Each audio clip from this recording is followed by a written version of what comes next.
Attention off-road race fans, this January it's the return of the mighty Parker 400. Come celebrate the 50th anniversary of one of the toughest and most iconic races in the sport. It all starts Saturday, January 6th with the first annual Parker 400 Desert Cleanup. Then, don't miss the Parker 400 Legends Rally. Then, on Thursday, January 11th, the Parker Downtown Experience is back, showcasing the biggest and best brands in the sport. Get your favorite drivers' autographs and enjoy great food and tons of off-road and local vendors. On Friday, January 12th and Saturday, January 13th, it's the return of the Gauntlet. That's right. Come watch over 300 of the toughest and most competitive race teams in the sport. Want to watch the race action in style? Join the Parker 400 VIP experience. Come watch history unfold alongside the giants of off-road racing. Check out unlimitedoffroadracing.com for complete details and to purchase tickets, parking, and camping passes. The Parker 400 is back.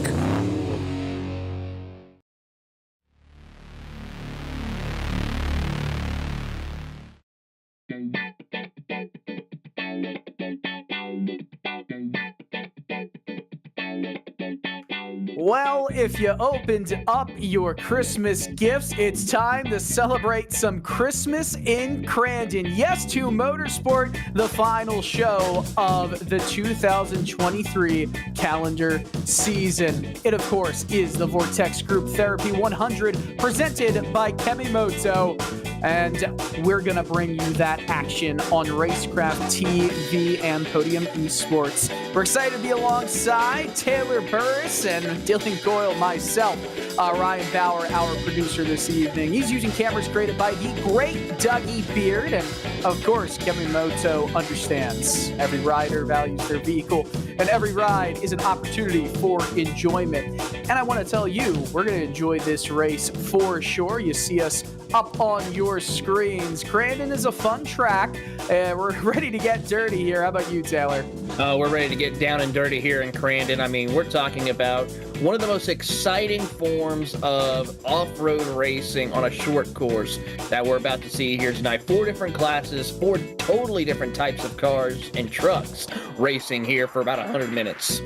Yeah, it's going to be a lot of fun. No damage, so you can get as physical as you want on the track here. Take a look at the schedule that we've had so far this year. Every 4 or so months, we've had the series run. Of course, this is the final. There's not many more dates to have a race here, but with 4 classes and the point system on display, depending on how many cars are in each class, or trucks, if you will, 4 classes with the Pro 4, the Subaru, the Pro 2 Lite, and the Beetle Lite being those cars in those classes. We're going to know the champion tonight. Hopefully, we'll be able to share that with you. But Crandon, Wisconsin is the location, located in the northeast corner of the state. Not much going on there except for this racetrack, 1.75 miles in length. So it's a pretty big one, of course, compared to where we've been. And it's probably one of the longest running tracks that, we go right and left on in dirt racing on iRacing, Taylor. It really is. It's home to one of the most iconic starts when it comes to off-road racing. We're going to see that happening here later this evening, but watching them make the Crandon run over toward the first couple of corners is going to be exciting to see here, but a lot of things that we'll have to see these drivers negotiate as we take a look at the classes. The Unlimited Trucks, which is utilizing the Pro 4 off-road trucks. The Unlimited Car, or the UC class, will be utilizing the Subaru WRX STI rally car. The Limited Trucks, the LT class, will be utilizing the Pro 2 off-road light trucks, and then the limited cars, the LC class, will be utilizing the Volkswagen Beetle rally car, the light version. So all of these cars will obviously lead to some traffic in the race itself. You take another look, 100 minutes, of course, team race. So we're going to see multiple drivers taking to this dirt course tonight. Damages off, no cautions or restarts. But let's get back into talking about Kemimoto, because Kemimoto understands that every rider values their vehicle and every ride is an opportunity for enjoyment. We combine the expertise of our diverse backgrounds to better design and manufacture our high-quality products. You can click the link in this live stream description and use the code AFF18 to save on parts for your UTV, ATV, bike, boat, and more. That's Kemimoto. And if you've got a bike, a ATV, a UTV, I don't know if a boat would work here at Crandon, but you could certainly try. I don't know if you'd get very far, Taylor. No, you wouldn't be able to go very far. I mean, maybe if they had one of those crazy short course boat racing that we sometimes might see on television, but I don't know about for this track particularly. That would be very enjoyable, at least to try, to see what they've got going on. But right now, we're at the tail end of this qualifying session, which has been 10 minutes. Everyone's been out on the track, a lot of sliding. This course has got itself 8 corners, and that start-finish line is right on the exit of turn 8. That could lead to some daring last-lap battles, last-lap passes, if we get to a point where they're running side-by-side near the end of it. But it's going to be a lot of fun to see where all of these cars, all of these drivers end up. They're pretty much all evenly matched here, I'd say.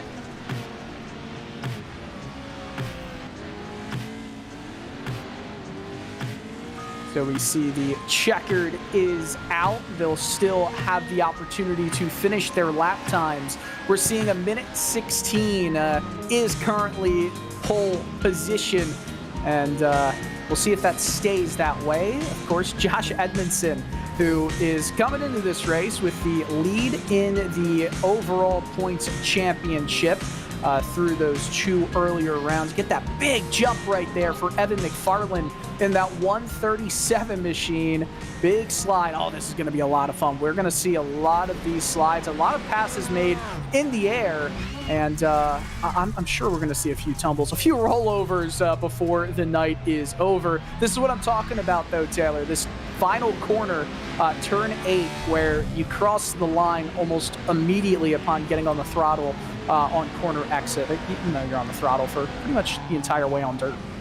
Yeah, you got to pretty much be ready to go. And then you're also going up into the air a little bit when you cross over that start-finish line to hit a couple of jumps before you continue on your way. So a lot of things could come into play on this as we pick up Josh Klog in his number 93 Subaru. You're really going to see a lot of things happening here, especially that big jump before you head into the slider right here around turn 7. And this is a great passing opportunity as well for drivers as they try to set up here for the final run to turn 8.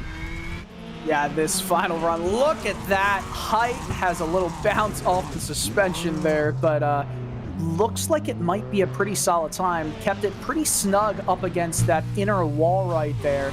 Didn't see any improvement, though. Oh, look at this. Almost a collision between some of the drivers. Currently way in the back, you've got Pacey Wiggett, back in 35th position. That's not going to be great to start off with. 43 drivers have registered for this race. 42 have set a lap time, and we're about ready to show them to you.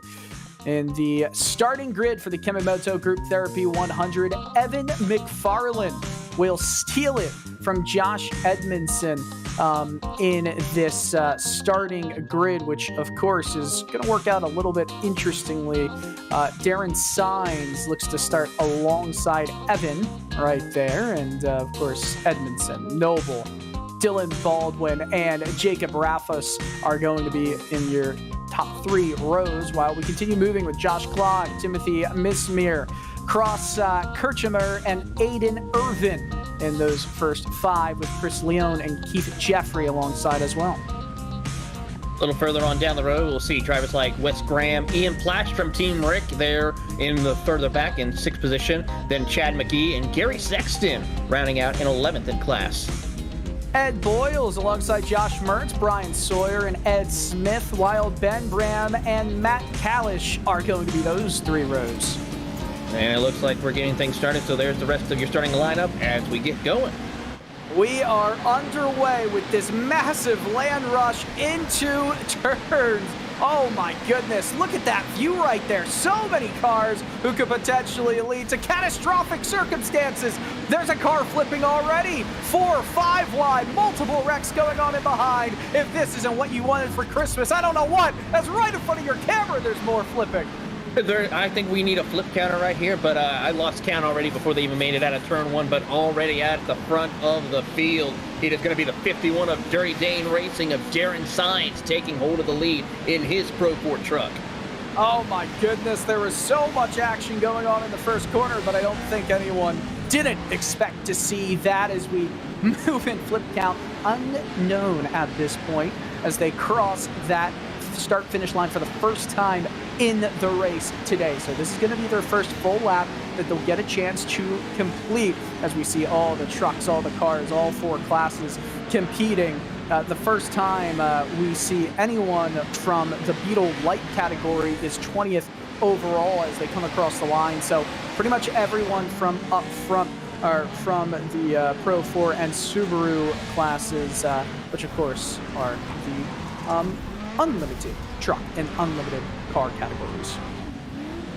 Trouble for one truck who ran right in front of some of the rally cars that we saw there, some of the limited cars category as we pick up the rest of the field. First lap up on the board as they work their way through for Darren Sainz, as Crazy Horse Racing Christian Noble sits inside that group as they work their way around the circuit.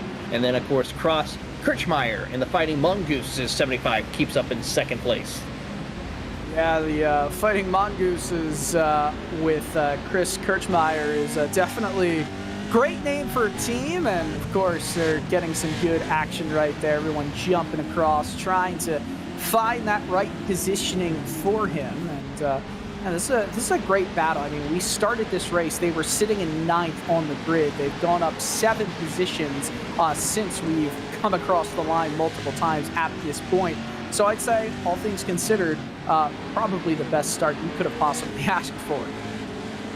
Yeah, absolutely here for these drivers as they've already started to separate themselves quite well. Everyone now going to settle into a rhythm. 100 minutes. This is a lot of work that could happen, or 47 laps, whichever, of course, will be the 100 minutes here as they work through that tight hairpin and then the long straightaway. Couple of jumps that they'll have to negotiate, couple of bumps before slending it down into the next couple of set of corners here, which is very easy to just power slide, but get a little bit too much of that grip where you can wash up the track and hit those outside barriers if you're not too careful. Yeah, it's really easy to do something like that, right? Get unfortunate. Some contact going on back for 2nd place between Kirchmeyer as well as Rafos. And oh, they're sliding big time on the outside of one of the 2nd half corners in this racetrack. Right on board 4th place currently. There's definitely going to be some contact as we head into some traffic there with one of the Beetles. Yeah, already we see our leaders catching up to the tail end of our limited cars with the Volkswagen Beetle, as Jacob Raffos is trying to look to the inside to get back into 2nd place. Of course, Jacob competes in the Off-Road World Championships here in 2023. Looking to see if he can cap off 2023 with another great opportunity with winning one of the biggest multi-class off-road events of the year. This is just letting Sainz move a little bit more out in front. All of this battling for second between three cars. I mean, they were pretty much practically three wide right there. Sainz is running away for Dirty Dang Racing right now. How about that textbook pass right there, crossover by Cross Kirchmeier there on that hairpin. He was able to back off, let the other two drivers of Rayfos and Timothy Miesemer take over his position, but then just smoothly cut back across around and get back into second place. Beautiful job right there by Cross as he continues on his way in second. Yeah, absolutely a great move done right there. Still some battling, still some shoving and pushing and hitting and body checking. I mean, goodness me, this is a lot of contact. And if you're this Beetle right in front, I mean, are you holding them up at all? You got to run your race, right?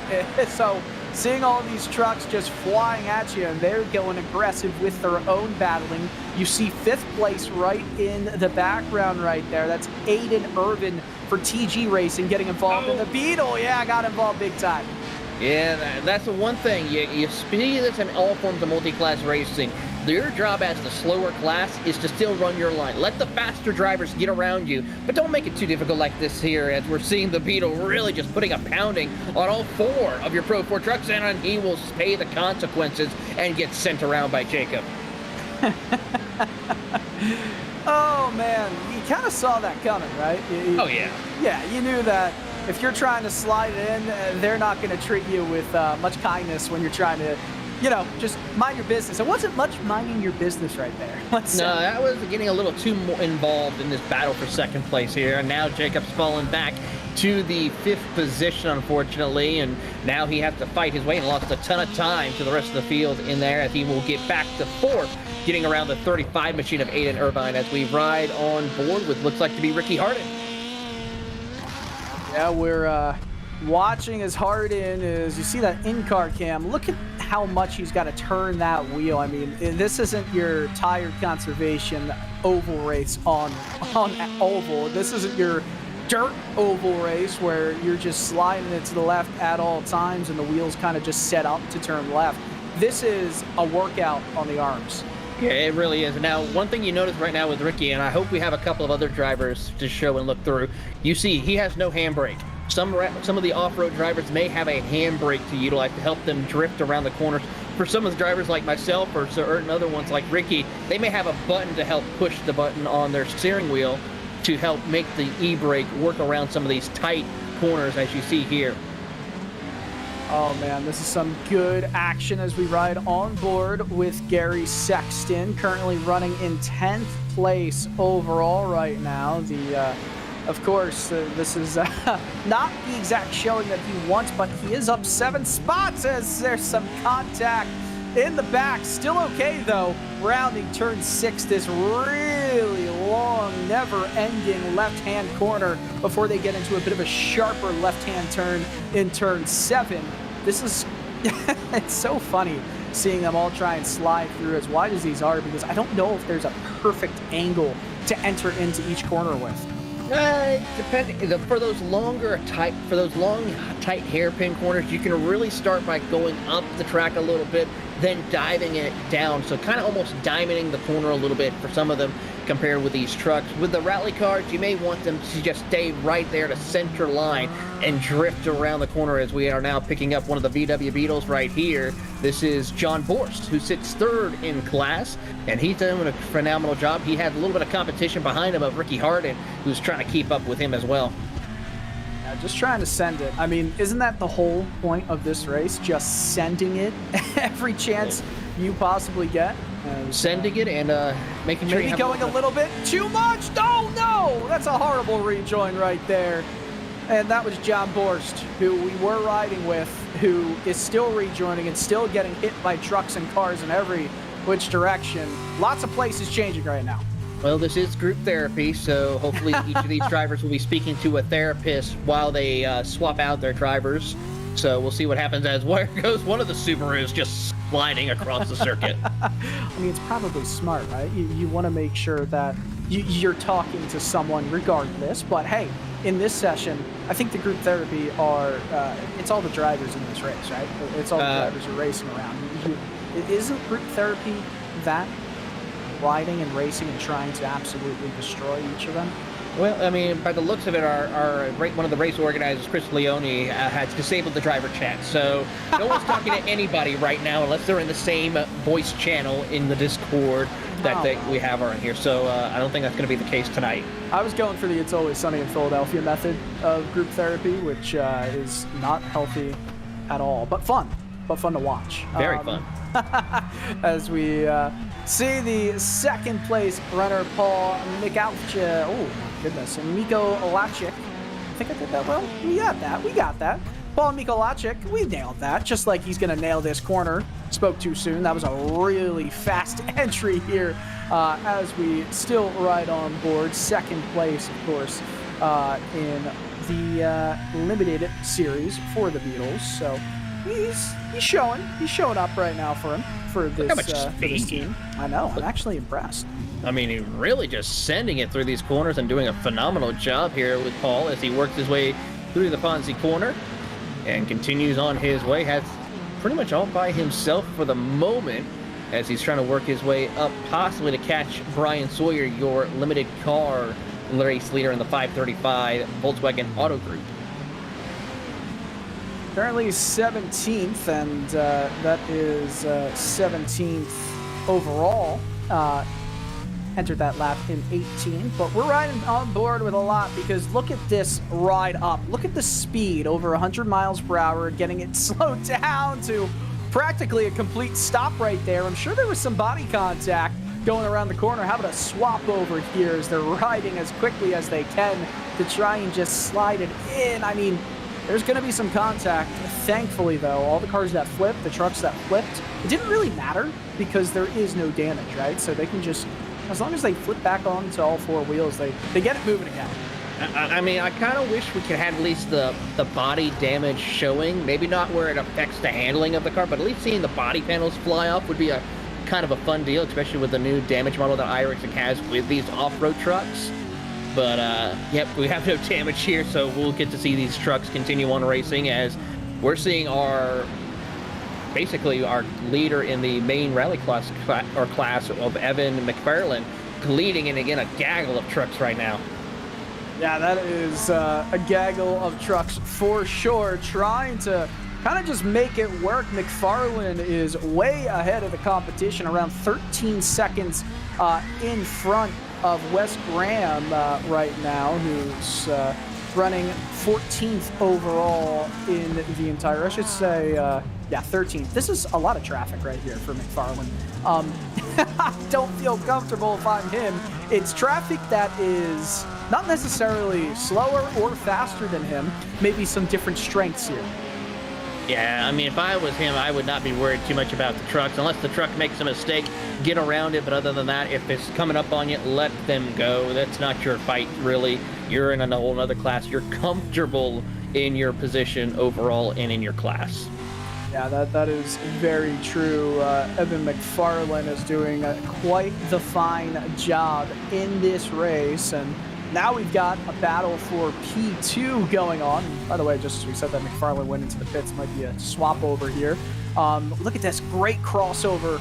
We've been watching the second place battle go on in the unlimited trucks all night long so far. We still have got just under an hour and a half of this. Nice crossover attempt right there. 10,000 iRating on dirt road for Jacob Rafos, and this is just unbelievable action. There's a lot of traffic, though. Yeah, there is a lot of traffic, but you are talking about one of the top off-road racers on the iRacing platform. He is definitely going to be one to watch to take the overall win as well as the class win here in the unlimited trucks as we pick up him as he heads through that big sliding corner. Jacob tries to go around back to the inside as they head to the Ponzi corner. Not going to work, but how about that suspension cam right there as we got to see that put to work as it climbs and makes the jumps. Yeah, look at this. Bang. That is some fine engineering right there as he tries to slide it. It wouldn't hold. That's changing track conditions. I mean, every single lap, it's different, right? You got to try and find a good line around these corners. It's not exactly the same as Dirt Oval, where there's so many laps spent around each corner that you find a very, very noticeable line start to form, and you're just trying to find grip. But it is similar, right? Because there are so many cars and trucks for such a long period of time. There's going to be a lot of rubber laid down on this track, which changes how the car grips down quite immediately once you feel it. Yeah, it's going to be the case here, as we'll see how this works out. As Jacob sends it down there into the hairpin, pushes his competitor. Careful, he might get turned. He gets turned. He saves it, though. He keeps going. He's got the Beetle right there in the mix. That poor Beetle didn't know what hit him. Yeah, John Borst from Snoop, there it is, in that 555 Beetle machine, currently running top 5 in his category, but yeah, maybe not top 5 overall, because that's where he was kind of affecting the battle. Currently 3rd, we're riding on board now with who is running in 3rd, maybe just for a moment longer, is Timothy Misamer, and goodness, there's just so much traffic. There's going to be traffic for the rest of this race. A little bump into the corner, tries to squeeze himself back in. Goodness, this is just, thank goodness there's no damage. Yeah, absolutely. Otherwise, we would be seeing a bunch of vehicles on pit road getting damage repair and fast repairs going on here as we watch these two battle it out. There you see it right there. Timothy Mesmer try to send it into the inside, couldn't make it work. He'll have to see what he can do at the hairpin up ahead, as we got our first black flag for one driver. Oh, no, that was just a black flag being cleared. Apologies on that. It's all good. Look at that slide in. They're both, what's the famous Darrell Waltrip? They're both running so bad. Nah, they're running good. They're running fun. This is what it is. That's what it's about, right? They're running hard, fast lap times. They're dealing with traffic the best they can, but that doesn't mean that it's the best all the time. There's always contact, as you see right there, trying to get past some of the limited runners. That was actually 3rd in the limited class right now, or 4th, I should say, in the 249. So you can see the differences in time, right, and speed. As more drivers are starting to climb out of the pits. They're changing, they're swapping drivers. So right now it's Dirty Dane still leading, and Darren Sainz has stayed in front the entire time. Nate Stork we're also running on board with, and that this is number 1 in one of the classes here. Might have been that's Nate Stewart. Nate Stewart. Okay, there we go. Nate Stewart and Terry Radford and the Kentucky Racing Limited Truck, as they're currently leading in class, having a good run. We did see some of our front runners make their way down onto pit road to do a driver change, as we take a look here at a replay with the Kemimoto Subaru. Oh. Here we go. We get a better angle. Yeah, we'll get an angle of a flip right here. Let's see it. And yeah, maybe riding.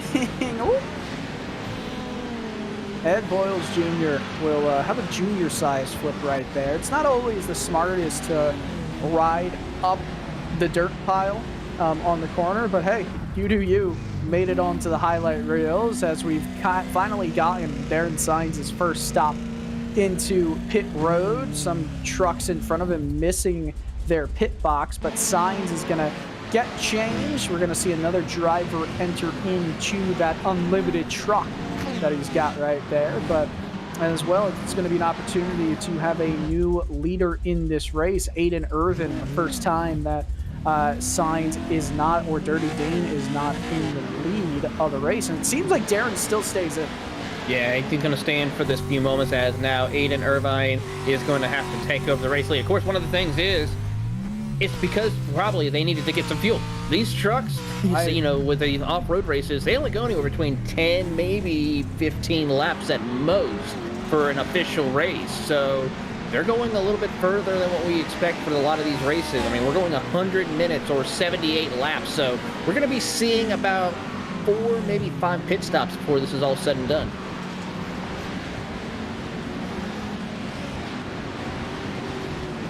So we're gonna bring in one of the race organizers, Trevor Teal. Trevor, it must be a blast to see this entire production, this entire event going off to such a electrifying start.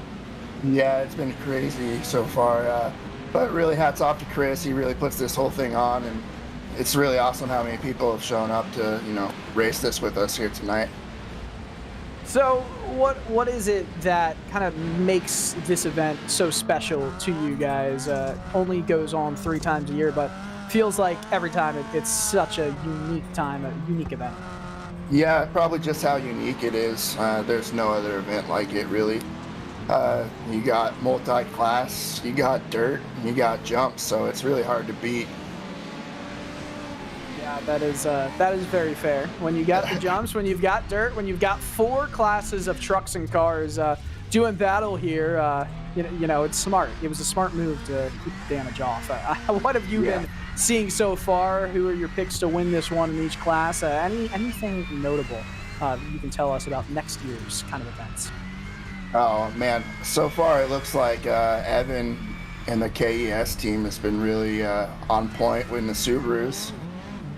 My boy J-Bob probably, in the Pro 4s in the Nitro Circus Sim Racing team. Big shout out to them, they're my boys. Shoot, I don't know, the rest of them, it's going to be pretty hard to see who walks away with that. But hopefully, as far as next year, bigger and better. That's what we try to aim for. We love that for sure. Let's see if you can get it done. Hey, you're leading the unlimited car points right now. Let's see if that will be the way as we see some wrecking happening still on your screen. Let's see if that's going to be the way at the end of the night. Yeah, awesome. Can't wait to see how it unfolds. Awesome. Appreciate it, Trevor. Yeah, thank you guys. Real quick, just want to give a big shout out to Nitro Circus Sim Racing, everybody at Next Level, and all the guys on the team that have been working so hard to make everything come together. It's been real awesome. We have some big things in the works, and can't wait to make it happen. Well, we absolutely love that. Bigger and better things. This is already great in itself. I can't imagine what that means for the future. Thanks again, Trevor. Yep, thank you guys. All right. Taylor, this has been a fun race so far. 30 minutes, just underneath it, into this 100-minute, I should say, affair. I mean, so far, it's delivered on its promise of just insanity. It really has, as we ride on board with Terry Radford in the 204. Look at him go here if he's trying to hold on for dear life. He talked to us before the race that he does plan on hopefully trying not to, but he says he probably will end up flipping this truck before it's all said and done. Yeah, he's got that Tennessee look on his truck right now, and that's not a surprise, right? He's always has to. Wait a second, Kentucky Wildcats as well. That, I guess it's a team, right? That's a team decision there. I'm sure he's not thrilled about having it be partially not Tennessee. You've never known him to mince his words about that. We'll have to ask him about that. The Tennessee part is in front of the Kentucky part, so there's the reason why, probably. It was a compromise where he had less to compromise there. Understood. Understood. Currently running 33rd overall. Most of the cars and trucks in this field are not on the lead lap. Last time by, only 21 were on the lead lap of this race, and with all the traffic, that's not surprising. I mean, it's just about how even most of the classes are with each other, right? Obviously, you've got the unlimited trucks being by far, some of the fastest there is, the unlimited cars right in behind, but everyone else kind of shuffles in somewhere around the same. It kind of plays to certain drivers and teams' strengths versus otherwise. We right on board with Josh Edmondson, who's currently running second in the unlimited cars, and Edmondson last year in this race, he was riding in the Pro 4, and, well, he won that race. So are we shocked that he's right up front in a different class this time? Yeah, as he comes down pit road, there you see Gary Sexton now continuing on his way. He currently sits 9th in the class in the 0G number 3. but doing a decent job. Been inside the top 10 in his class for a majority of this race here. Go Birds is what I've got to say. Big fan of Gary's B right there as he tries to move it off another truck right there. You always got to say Go Birds. Got to represent for that Philadelphia area native that Gary is. So am I. Oh, there was a big wreck for Josh Edmondson, by the way, coming out of pit road. So Paul Michalichik, goodness me, we're going to get it right one of these times. Josh Edmondson, we're back on him. He got kind of squeezed into one of these really difficult to maneuver around concrete walls that kind of outline this track as two trucks doing the business in front. We get a replay here, and he came down pit lane with a very, feverish kind of move. It was all good. We're all seeing it. There's only a few spots on pit road that are reserved for any cars or trucks. A lot of them are sharing, or trying their best to. You got a conversation between the crew members right there. How are we going to roll this back up when it gets muddy afterwards? I don't know. That's what they're saying to each other. They come down pit road, Edmondson does, and this is where it gets really messy. So he gets back onto track, and immediately, big hit. If damage was on, that's race over.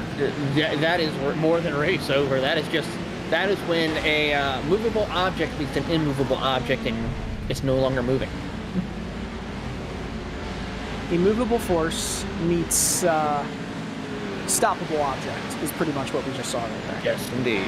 So as we pick up the field now, we'll work the way around and see where everyone else is lined up around the circuit. I got to give props to a couple of drivers right here as we ride on board with Gary Sexton as he's trying to work his way around some of the other Pro 4 trucks or the Unlimited trucks here as they head down towards the hairpin. Let's see what he can do here. Let's see what his line is coming up through here.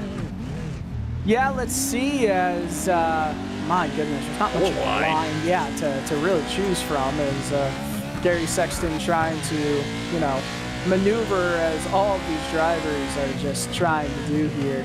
Sexton's been doing a really solid job in this race of just kind of maintaining position, right? He started this one in 18th. He's up 7 spots, I should say, in this one, running in 11th. And, hey, that's where he's been running the majority of this race for 0G. We'll see if that changes as things go on in that 3 machine, which I think that's the lowest number registered in this field. Yeah, the number 3. So he's doing it for Dale.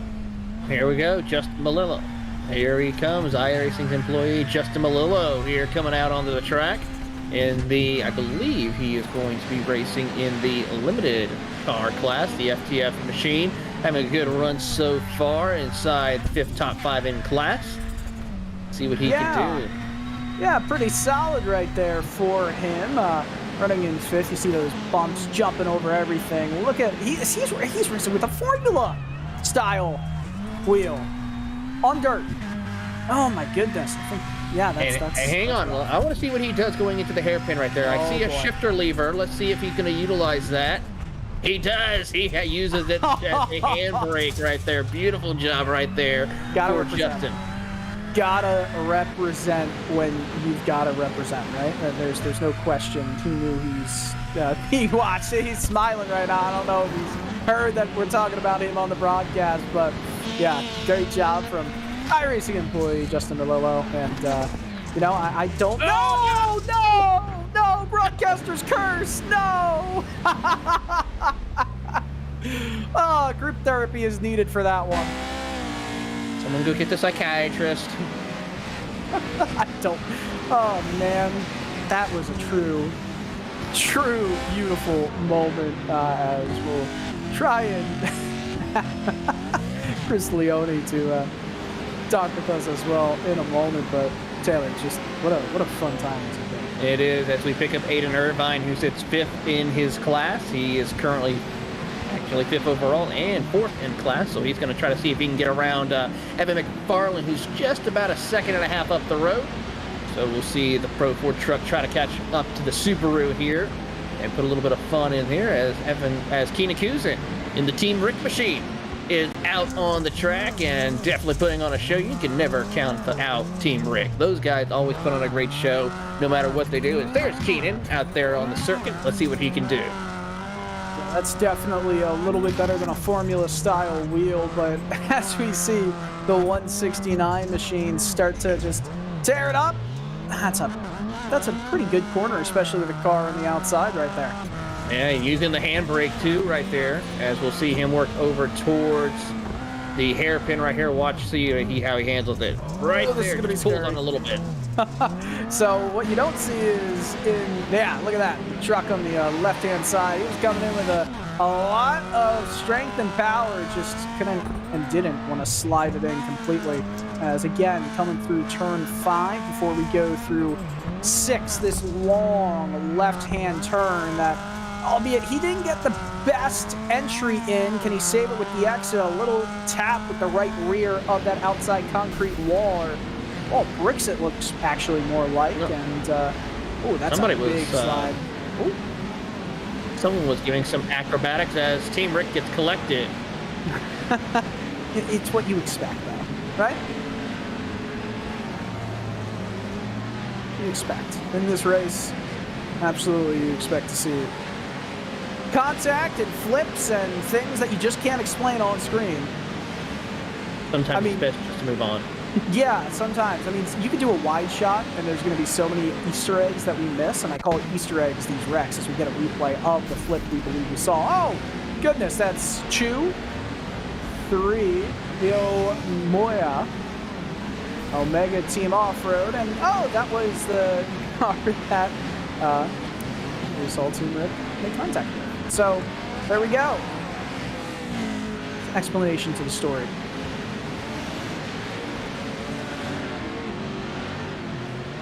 Just about a little over a quarter of the way completed through this race here, so a lot of things still up for grabs. Drivers still trying to work their way through. Jacob Rafos is currently now your overall race leader. McFarlane, your unlimited car leader. Brian Sawyer, your limited car leader. And Bobby Rafferty, your limited truck leader, is currently your 4 classes who will lead the way, Dylan. Yeah, those are your 4 leaders. Obviously, how things will shake out when it comes to just, I don't want to say pit strategy, right? It's more like fuel. And look at this setup. Holy jumping, Russell Peterson. It's currently 13th place, and I don't think, not being in the top 10 matters when you're having as much fun, and it looks like that. It looks like a 49-inch ultralight he's got going on right there, but look at that. He's got the button box, but I think that's a stream deck he's got on the left-hand side. It pretty much looks like he is in one of these trucks, one of these cars right now. That's beautiful. That is something right there, I have to say, as he will fly his way over into the Ponzi corner and continue on his way. Great run for him, but I got to say, that is one beautiful setup he's got. Yeah, that is unbelievable. Makes me jealous, I wish I could be in that setup, but that's okay. We'll deal with it. We'll be sad, but it's okay. As Peterson kind of out Chase in that 59 machine. Some of the traffic, some of the cars in front of him. Peterson is 40th overall in this one, so 13th place in class. It's last in class, so he's got a good bit of work to do, but Moving Chicane Motorsports was right next to him. We go back with Brian Sawyer, currently running in P1 in the class as well, that 535 machine in the unlimited cars, the Subaru machines. Volkswagen. That's definitely a Volkswagen. See that logo? That's part of the limited. I'm yelling at myself. Yeah, it's the Volkswagen right there as they work their way through. He's currently having to deal with a couple of other of the pro trucks as they work their way through turn 7 and 8. But he's been doing pretty good, avoiding all the chaos that is around him as he gets pretty much collected by about 3 other trucks as they cross the line. But the good news is with this limited car here, it's a lot more nimble as one car goes around. Yeah, that was Crazy House and Christian Noble who went off track and just now trying to get back to going here, running in 10th in live pictures in the Unlimited Trucks class, and we'll get a replay here. That was a wild collision.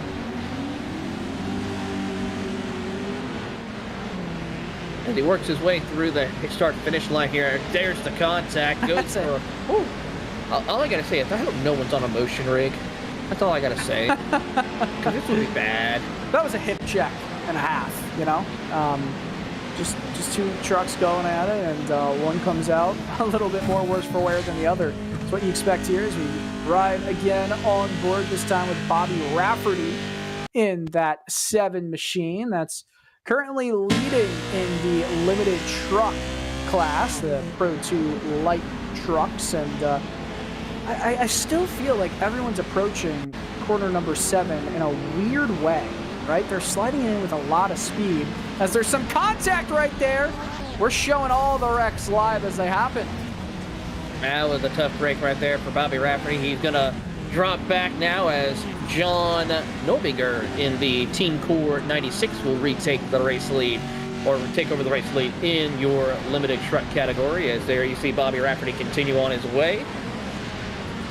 Yeah, that's unfortunate for that number 7 machine, but the 96 and Team Core will be very happy to see that happening. Team Core and Exiled Esports, number 96 and number 7 machines, they're currently running 20 seconds in front of 3rd place. So it's looking like right now a battle between the top 2 in that limited truck class for them. But now we ride with Matt Kalish, and in that 74 Grills machine. Go for some grilled cheeseburgers right now. Maybe not in the winter in North America, you know? It's not, cheeseburgers on the grill, it's not a winter thing. Yeah, I mean, it's still a good choice, I have to say, but yeah, like you said, not during the winter time, I would have to say. Not at all. Oh, is there some contact right there?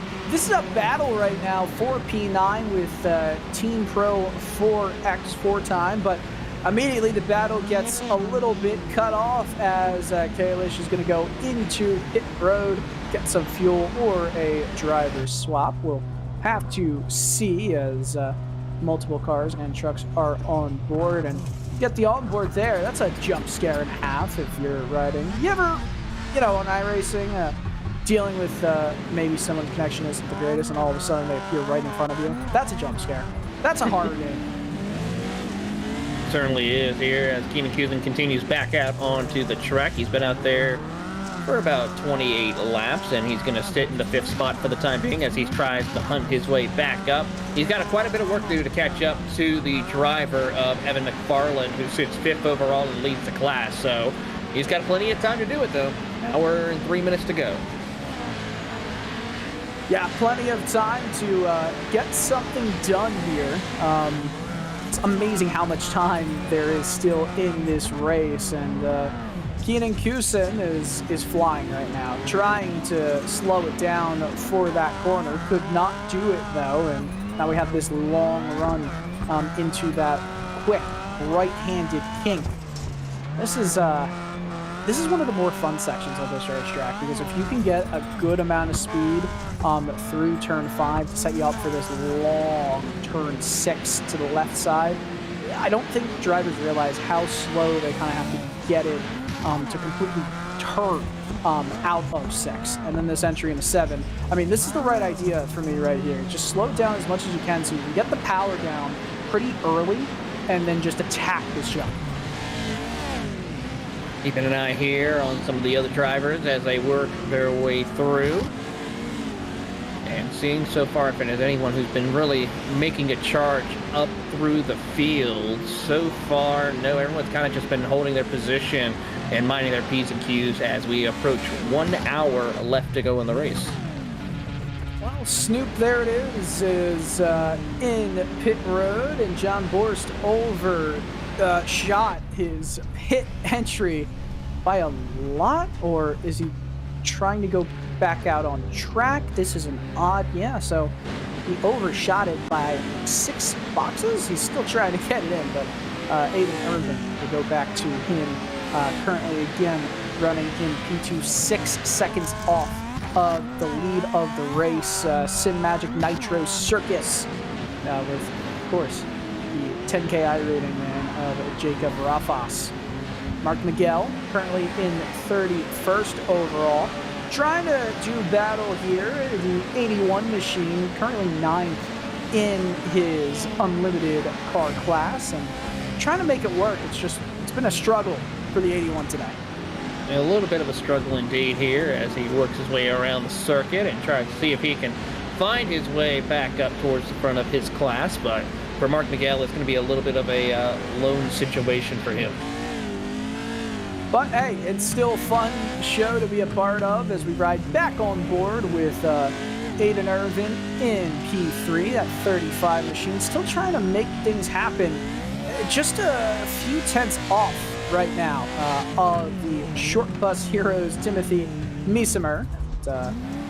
Goodness me, that's a team name. Running 2nd and 3rd. And there are 2 cars in the middle of them. And that battle is actually for P4 in the unlimited cars. So it's a battle for P4 as well as a battle for P2. Oh, there's a car flipping just off in front of this battle. Everything's happening. This is a real test to your ability to multitask. Multitask, have your peripheral vision, everything. I mean, you're pretty much having to be careful of what's going on. And how about some bicycling going on for some of these trucks as we pick up and ride on board with one of the unlimited cars. Oh boy. That is the moving chicane machine who decides to park it right there where the grass is greener. I mean, the grass was certainly green up until a point where you had to park it in before, right? True. I mean, yeah. Yeah, you know what? Goodness. Oh my goodness. Well, there's the damage model. Yeah, land it. Nope, not gonna land it. Back running again, probably though, because there is no damage physically. Oh man. See, if there's no brick wall right there, he just keeps moving and you're fine, but he stopped on a dime. And that is art and poetry in motion, the 96 machine. Oh, if he would have landed on boards, I would have gave that a 9. I would have as well, but instead, we're just giving him a 6. How about that? 96. Get it? Number 96? Nah. I'm a little bit more clever than 0, which is still not a lot, but we're getting there. Evan McFarland in this 137 machine is is still moving around in turn 7 and have this big jump in 8. McFarland currently is so far in front of 2nd place in the Subaru division of the unlimited cars that it's really unfortunate that we're not seeing a battle, at least for the time being. I mean, you know, it's been pretty big, bouncing around between a few different lengths, but 17, 40 seconds, somewhere like that.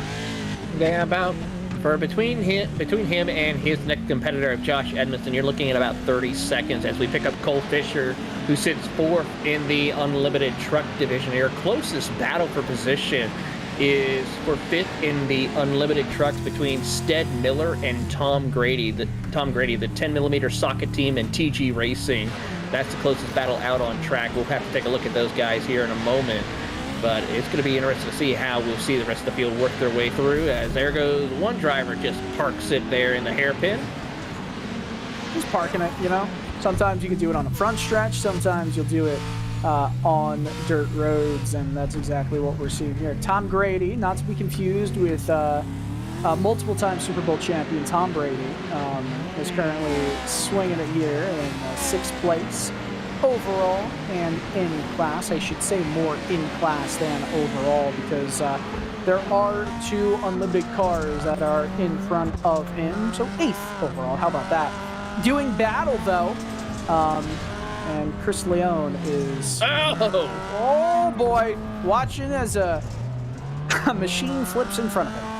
Talk about a hold your breath kind of moment. There's no time to hold your breath. That's how quickly these corners and these cars and these trucks flipping are coming at you. But Chris Leone in the 112 machine is trying to make it work.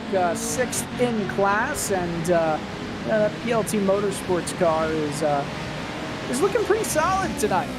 Still a while back before potentially making up some in-class positions, but all the same, you run well, and there's still 55 minutes to go. We're not even halfway through this race.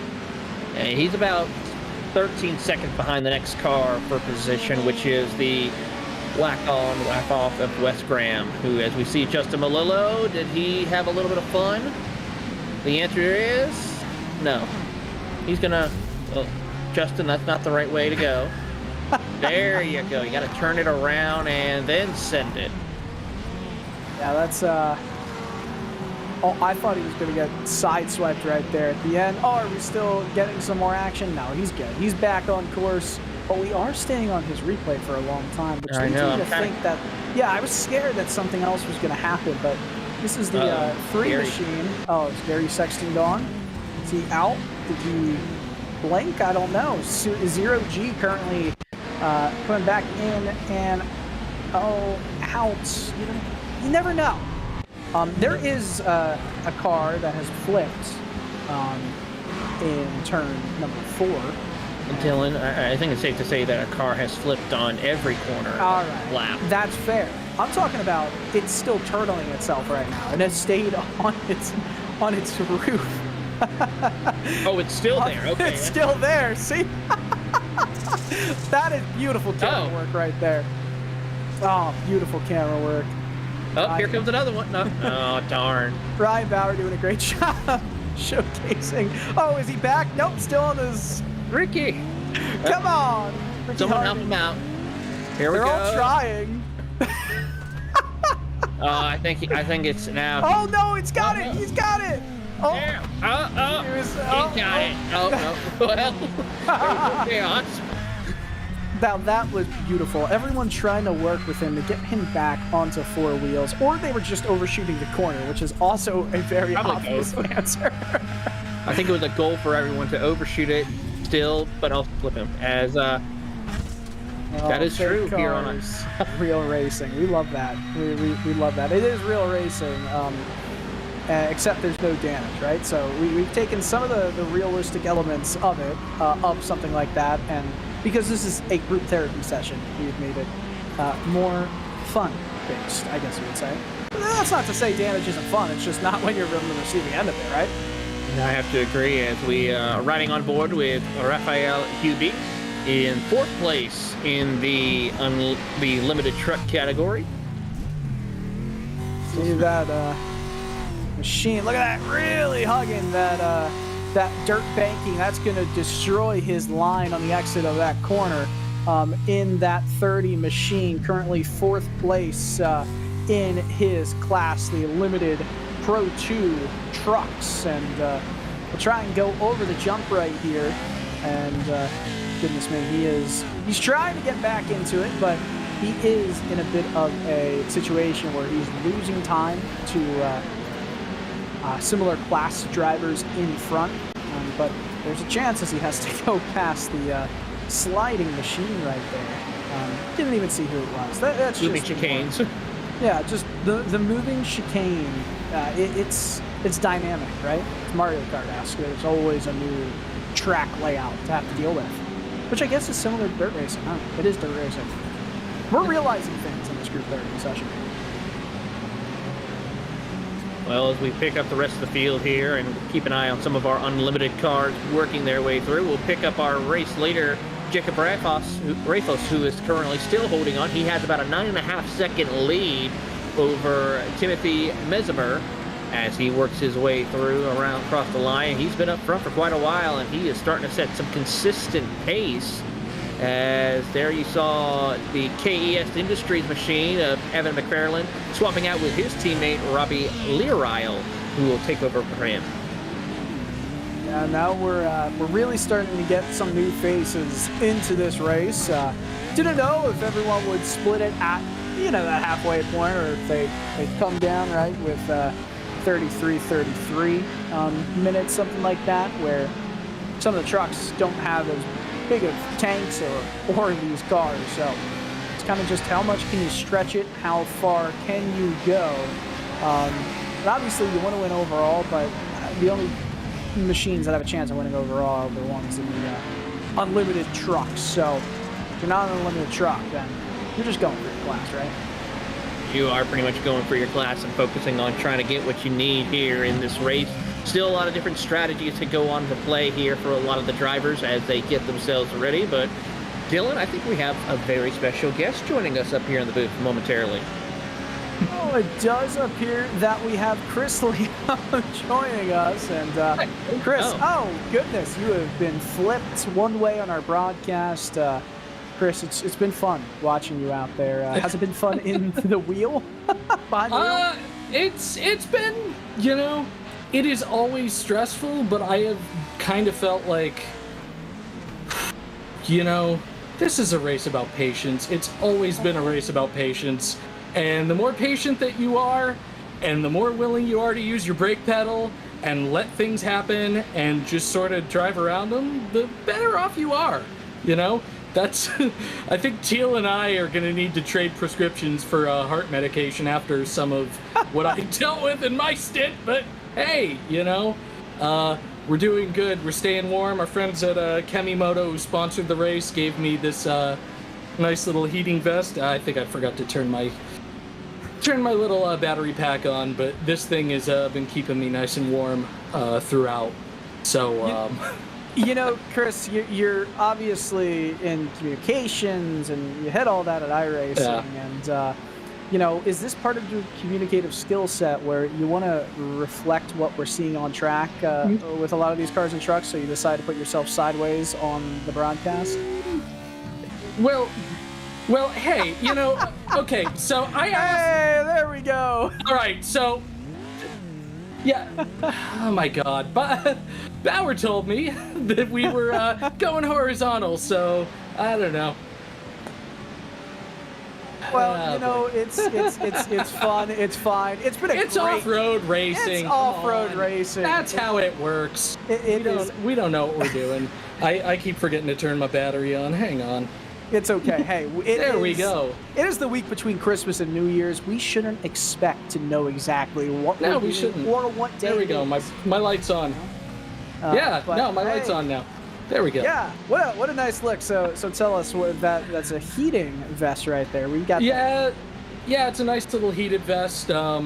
We are gonna have a late winter, so I haven't been able to put it to use with the snowblower quite yet. But really looking forward to doing that. I think I don't know. I can't even keep count of when it's supposed to snow, when it's not supposed to snow. I just know it's been rainy and crappy, and it's like, I take these 2 weeks off from work at the end of every year, partially to do this race because I am so slow, and I think you all saw that a little bit, and just to try to get fast and see family for Christmas and the holidays and whatever. But it is always a wild end of the year. Well, Chris, you're getting all the rain and all the miserable stuff we got a couple days ago in the Charlotte, North Carolina region. And what you might be seeing on the broadcast as well is there's a lot of flips and a lot of crashes. And we just had our overall leader get into a bit of a tussle on course. And of course, that's Sim Magic Nitro Circus, the 113 machine. Flip count still question mark, because just like John Wick, we don't know the end numbers, Yes. I love J-Bob, but I gotta throw J-Bob under the bus here for a second, because not only did he not actually do the registration, so I don't think he has a teammate, so I think he's going to illegally win the race solo. He also showed up to the first practice in a Subaru, so I gave him a Subaru number, and now here he is in a Pro 4. Freaking kids, man. Kids. I didn't even think about that. That is an odd look. 113, the only triple-digit number. Well, yeah, that's because he showed up with the... No, I love J-Bob, and his dad, JK, has meant so much to the sport of rallycross over the years, you know, certainly, especially with all the European stuff, and J-Bob is doing a hell of a job kind of carrying the torch for that sport over there, but I can never resist the opportunity to give a little grief to some of my Pro Series drivers when they show up and I've got to clean up after them a little bit. Well, Chris, as always, it was a pleasure to chat with you. Love what this sim has turned into in the past few years, and you can hang out with us the rest of the time. And not only that, but yeah, I'll hang a little. we got your vertical positioning up correctly on the podcast. Oh, okay, perfect. So it's perfect. You're living large right now. Fantastic. I guess I'm just gonna keep the vest open. I don't know. It's a new look for me. I'm not used to. I like it. I'm not used to. Yeah, no, it's classy. I like it. It's black goes with anything, and I got my mid 400 shirt on under it. Our friends over at Mad Media Unlimited Off-Road Racing doing a ton of stuff for the sport of actual desert racing. They got the Parker 400 coming up the middle of next month. The Mint, obviously, every October, and the last time we did one of these bad boys, the presenting sponsor was the California 300, and that's going to be back in October too. So, a lot of different stuff going on in off-road, and really, that's where these races come from. These races are inspired by desert racing. We don't have it in iRacing, but, this is kind of the closest that we could come to a short course style, mid-course style desert race. We've got a lot of different vehicles on the track at the same time. You've got a lot of different things going on. In this case, it's a timed event, so on iRacing it really plays out more as an IMSA event that's off-road, but either way, we have a blast doing it, and, it's always a lot of fun.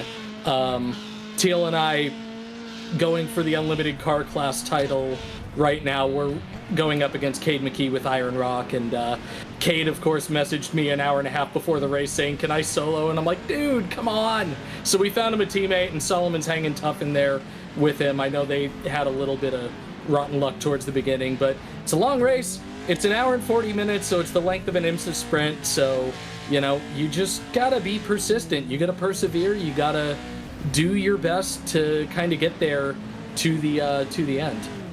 Yeah, and that's what we've been seeing. There's been a lot of near misses and incidents that have hurt some teams, some drivers a little bit more than otherwise. We're riding on board with Ian Monroe, who's in a bit of a pickle right now in that 69 machine. Monroe in that machine is last in class. So we talk about drivers who have had some unfortunate incidents in this race that have kind of brought them in the back. Well, that's an example of one. Nonetheless, out of 13 cars, 13 trucks, I should say, in the unlimited class, it's been a joy and it's been a lot of fun. The fact that after, almost an hour of racing action, we still have a first and second place within 5-6 seconds of each other. Yeah, and what's going to be really interesting as this race continues on and this is how these have always kind of been, the track evolves. So the fastest class at the beginning of the race can often not be the fastest class at the end. So what ends up happening is, certainly we've got the off-road, the Pro 4 trucks doing their thing right now at the front of the pack, but the Subarus tend to get faster as the race goes on. And as a matter of fact, I think the last time we did this at Wild West in August for the Sierra Nevada, I believe we may have actually had a Subaru win overall. So it's really interesting how these kind of play out. Sometimes you even have a chance at the Beetle Lite winning overall. Cam Peterson is the king of the Beetle Lights, and he's, of course, stepped up to my class and made my life more difficult. But, with Team Pimax, with Josh Edmondson, and they're running in the third spot right now, it looks like they've got a great battle going on for that class win, too. It's really interesting how these bad boys play out. It's the only class, the port class, that is really tough to kind of deal with for themselves and for others is the is the Pro 2 Lite class, and we actually are going to switch it up, and we're going to move up to full power Pro 2. Sorry, I'm typing to Teal to pit this lap, not to give away our pit strategy, but Try to do it all. yeah, like I haven't already for God knows how many years. But no, so we're gonna switch to the Pro 2 to just kind of make it so that you don't really have that big discrepancy of sometimes 8 to 10 seconds a lap, because that can be really tough when you're racing three-dimensionally. When you're racing a sports car race and you have that kind of difference between classes, it's tough. But as long as everybody's kind of responsible to one another and everybody's being smart and playing it safe, you can manage it. It's really hard to do it when you're jumping lap after lap after lap. Yeah, you didn't describe a off-road road race at all with those earlier descriptors. But yeah, you can see it, just visually. We talk about these drivers, these trucks, these cars, they're feeling it, the difference in how this track is compared to the beginning of the race. You can visually see the rubber being laid down, making it pretty slick at some of the corners, that some of the lines that they wanted to ride earlier in this race. And obviously, that makes you kind of look at other kind of lines to move on through. If you can't do that, as we ride on board with Trevor right now, then you're going to struggle. It's very similar to, oval dirt racing. You got a late model or a sprint car. That track, it's going to rubber up pretty quickly. You've got to try and experiment, find those lines, and it just adds a different dimension, a different element here. We've got 44 cars and trucks. Which I believe is a record. I believe that's a record. Awesome. I think we were closer to 41 or 42 on the actual entry list, but I know what ends up happening is usually you have one team where somebody accidentally joins the wrong team and we just tell them to run it out, or one person who sees it 5 minutes before it goes up and we just tell them to run it out. It is a team series, but as I kind of put in the as I put in the drivers' meeting before I unveiled our Grand Marshal to the world, I can't unquit the race for you, but I can fix the results in post. So it's easier to just have you run it, and if you are crazy enough to solo one of these things, whatever, it'll give you like a lap or two penalty in the end, so it compensates for the for the lack of time that you had to spend, and for fair share and all that stuff. And wow, looks like Teal just had to do some wreck avoidance there. I am billing half of this field for new underpants, I swear to God. That's fair. That's a good point. I'm gonna have to ask my friends at Kemimoto to do some heated boxer briefs next time. Hey man, I mean, as long as you don't gotta plug them in, I think that's an interesting, battery-powered heated underwear. Let's do it. What do we think, Kemimoto? Yes. A replay of some two. I didn't think motorcycles were in this race, but but that's perfectly fine. I'd like to shout out whoever did that, because Kemimoto does have aftermarket parts for your bikes and your Harleys just as well as your UTVs, ATVs, and your boats. So we don't have any water at Crandon, unfortunately. Although I know that rain will be coming service-wide to iRacing soon enough. I know everybody is really excited about that, and I don't want to speak too much out of turn, so I'll just kind of mimic, the things that Greg Hill has said and that everybody else on our team at iRacing has said, which is, we're gonna get it right. We want it to be the best that it could possibly be. I know some of the feedback has really been great up to this point, and now it's just kind of a matter of let's get it perfect so your first experience with it as a user is the best possible first experience with rain that it can be. That's so I hate to cut off the rain discussion for the moment, but the lead overall has been cut down to just half a second. The 113 and the 33 going at it here. Big slide into turn number 4, and that's not the optimal line at all. You want to slow it down a lot, but you don't want to get rear-ended, right? That's the whole thing. You don't want to, just go too hard into a corner. You got to play it safe. And that kink, though, turn 5, coming to turn 6. Is this the hardest portion of the track right here? Yeah, I definitely think so. Can I just make a note real quick, though? December 28th, 2023, the first time anybody on iRacing ever pivoted the discussion away from dirt with this is true. That's we're making history in this race every single year, and I just wanted to point that out. Well, hey, we've all heard how exciting rain is going to be when it comes to iRacing. What excites you most that's coming to the iRacing service that, has been talked about, or things you can't necessarily full out say, besides rain? Well, I don't know how much else I can talk about that Greg Hill doesn't already put in his development blogs that he tries to do halfway between builds. But I will say that, I am probably most excited for rain. I think there's a really, really great, there's going to be a lot of racing in the wet as soon as that finally drops. We know that. I don't think you guys are going to get the long joked about it randomly rains halfway through the Daytona 24 ever. I don't think that would be right. I think we'd get a lot more angry people than happy people, but I think rain will factor its way into a lot of things.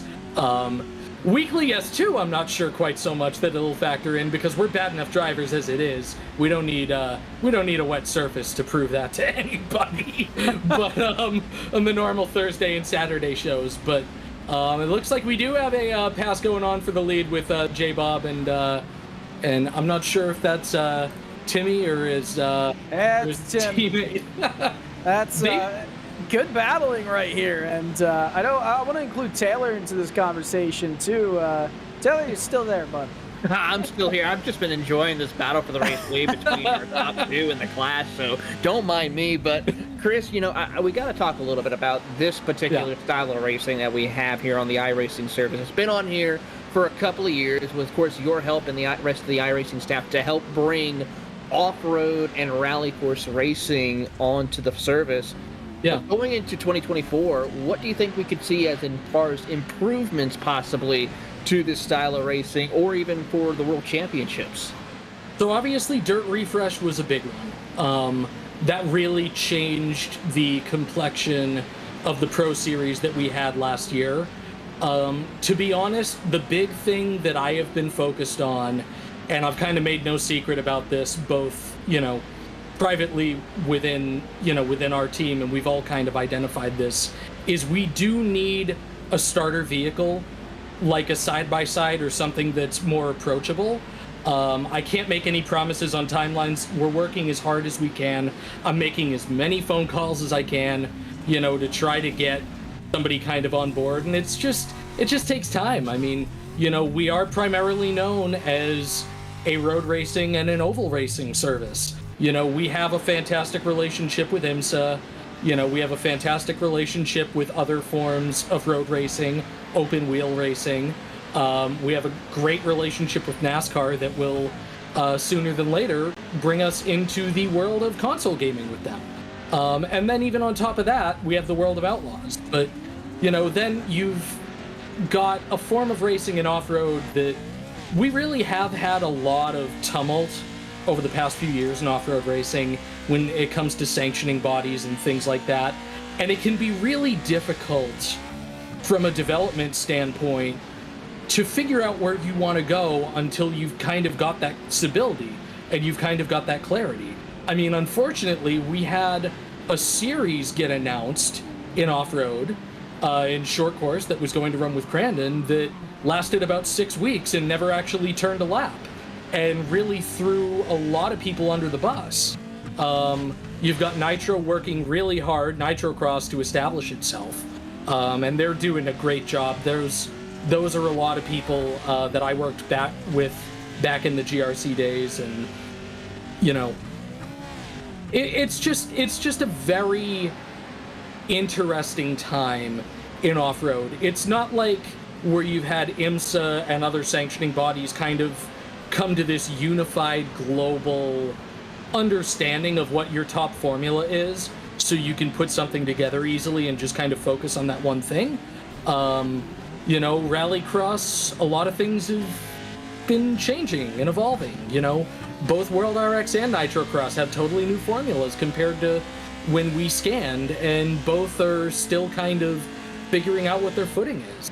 So, you know, and likewise, it's kind of hard to figure out who to partner with in the short course space now that, you know, Lucas has obviously changed their direction and, you know, in what they're doing, and Champ Off-Road had that existential threat to, you know, its series with the temporarily announced one. So it's kind of tough to get in on this space with the sanctioning body partners that we're so lucky to enjoy in every other license class.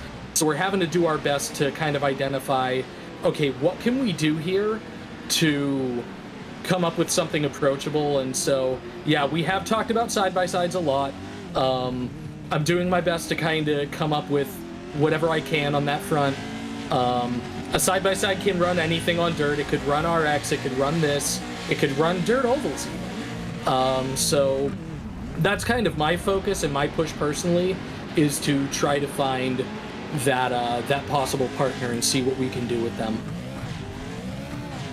And I have to agree with you. I mean, we've talked about that in the past before, and it is a great stepping stone that can help get people who maybe don't want to hop into lights vehicles right away, but to just get their footing on off-road racing. But of course, like you said, the differences in the direction that some of these series is, I mean, could something like what we see where we're seeing like Nitro and the World Rallycross go into more the electric side, could that be something of a possibility we see in iRacing in the future? I know we have our first electric car with the Porsche Mission R, but is that a possibility down the road? Well, it's funny that you bring up the Mission R, because like the Group E car in Nitrocross, it's 1,000 horsepower all-wheel drive vehicle, which is really cool to kind of have that shared, you know, DNA in some sense. I mean, I know better than to kind of make promises on any stuff like that. To me, it really is about focusing on, let's come up with whatever we can that is approachable at the bottom levels. I mean, if you're an old school iRacer, you know that the Skippies and the Miatas are kind of the lifeblood for a lot of people.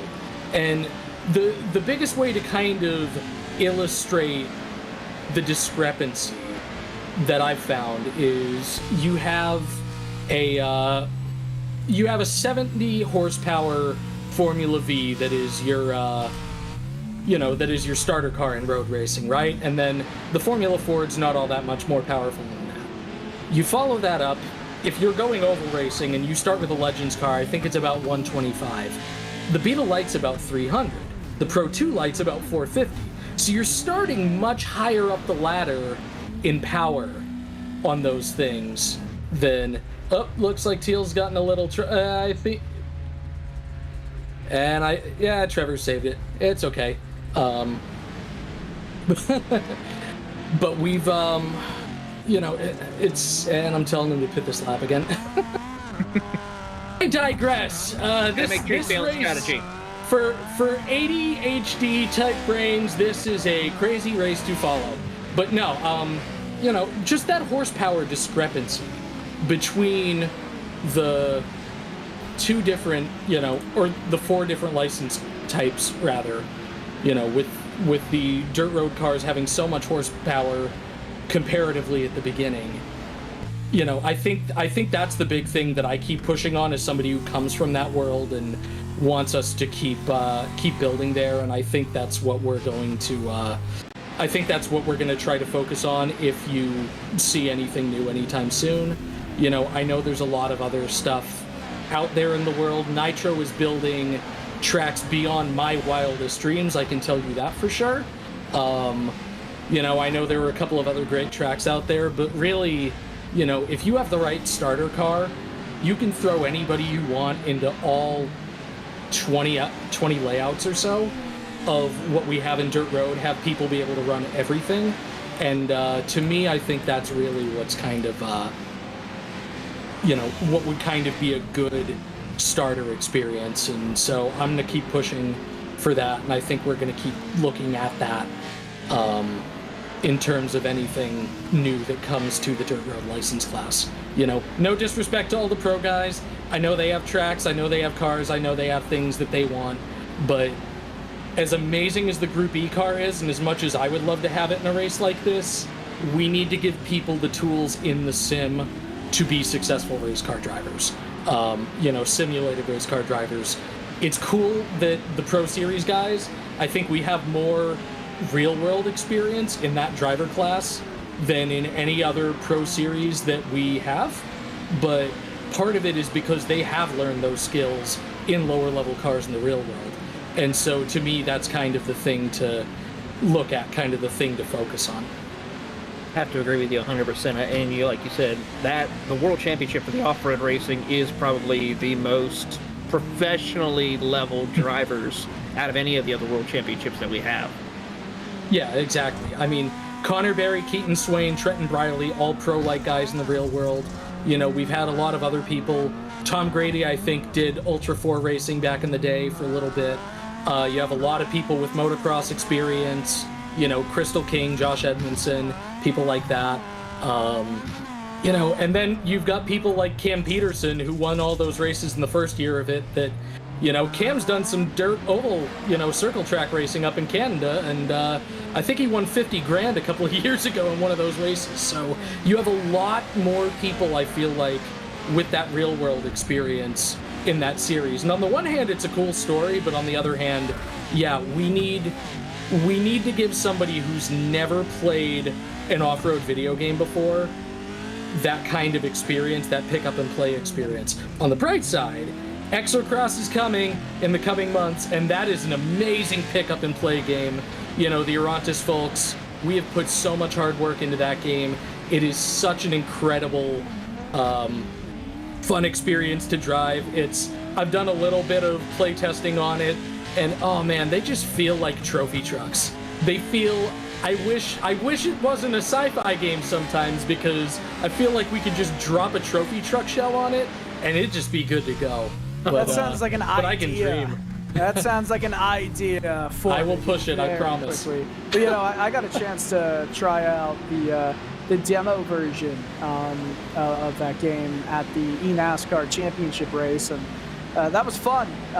But if you ever want to see Carson Hocevar not enjoy himself out of, I guess it's a skill based thing on that game, he picked it up, played for a bit, could not get the hang of it, and put the controller back down. So, and then he proceeded to go number one, I think, in the sim seat, so whatever they had set up there in the sim. It's makes sense. It's a very different style of driving, especially considering that I believe the first car that we have in Exocross, and unfortunately I wasn't there, I was watching from afar, so I didn't actually see which models we had, but I believe the starter is full-on four-wheel drive. So if you're like Carson and you're used to doing rear-wheel drive and everything that you've done, it's a whole different skill set.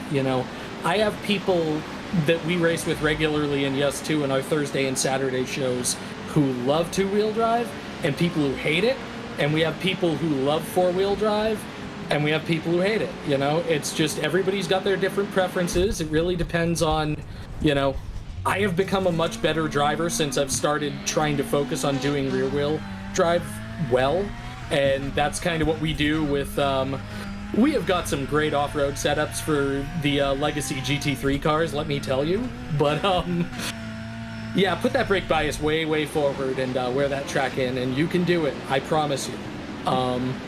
But that's an idea for, no, it's not an idea for this. No, everybody would die.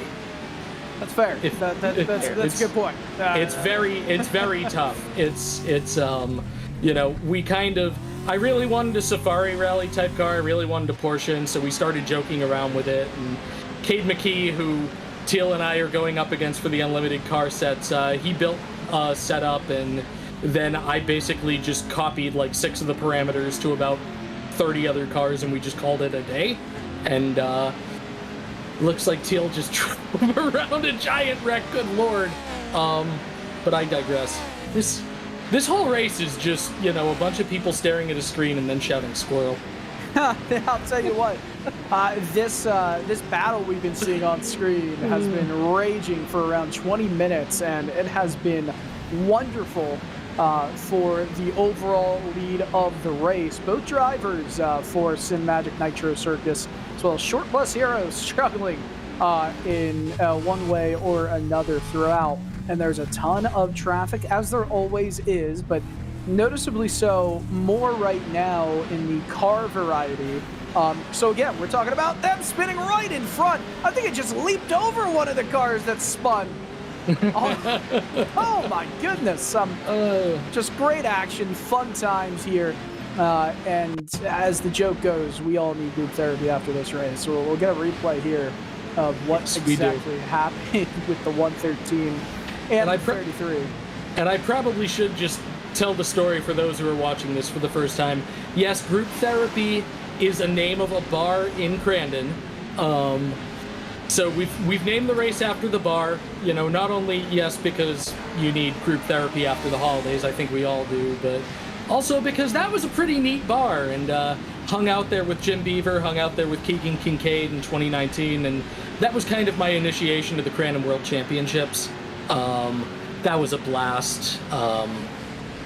You know, watched the late great Kyle LeDuc roll it from the top of the gazebo in the Pro 4 World Championships, that race, and saw him just climb out and stand on top of the car and, you know, and just celebrate, and just 50,000 people roaring after somebody wrecks just short of the finish line, just short of the checkered flag, is just one of those unforgettable racing experiences.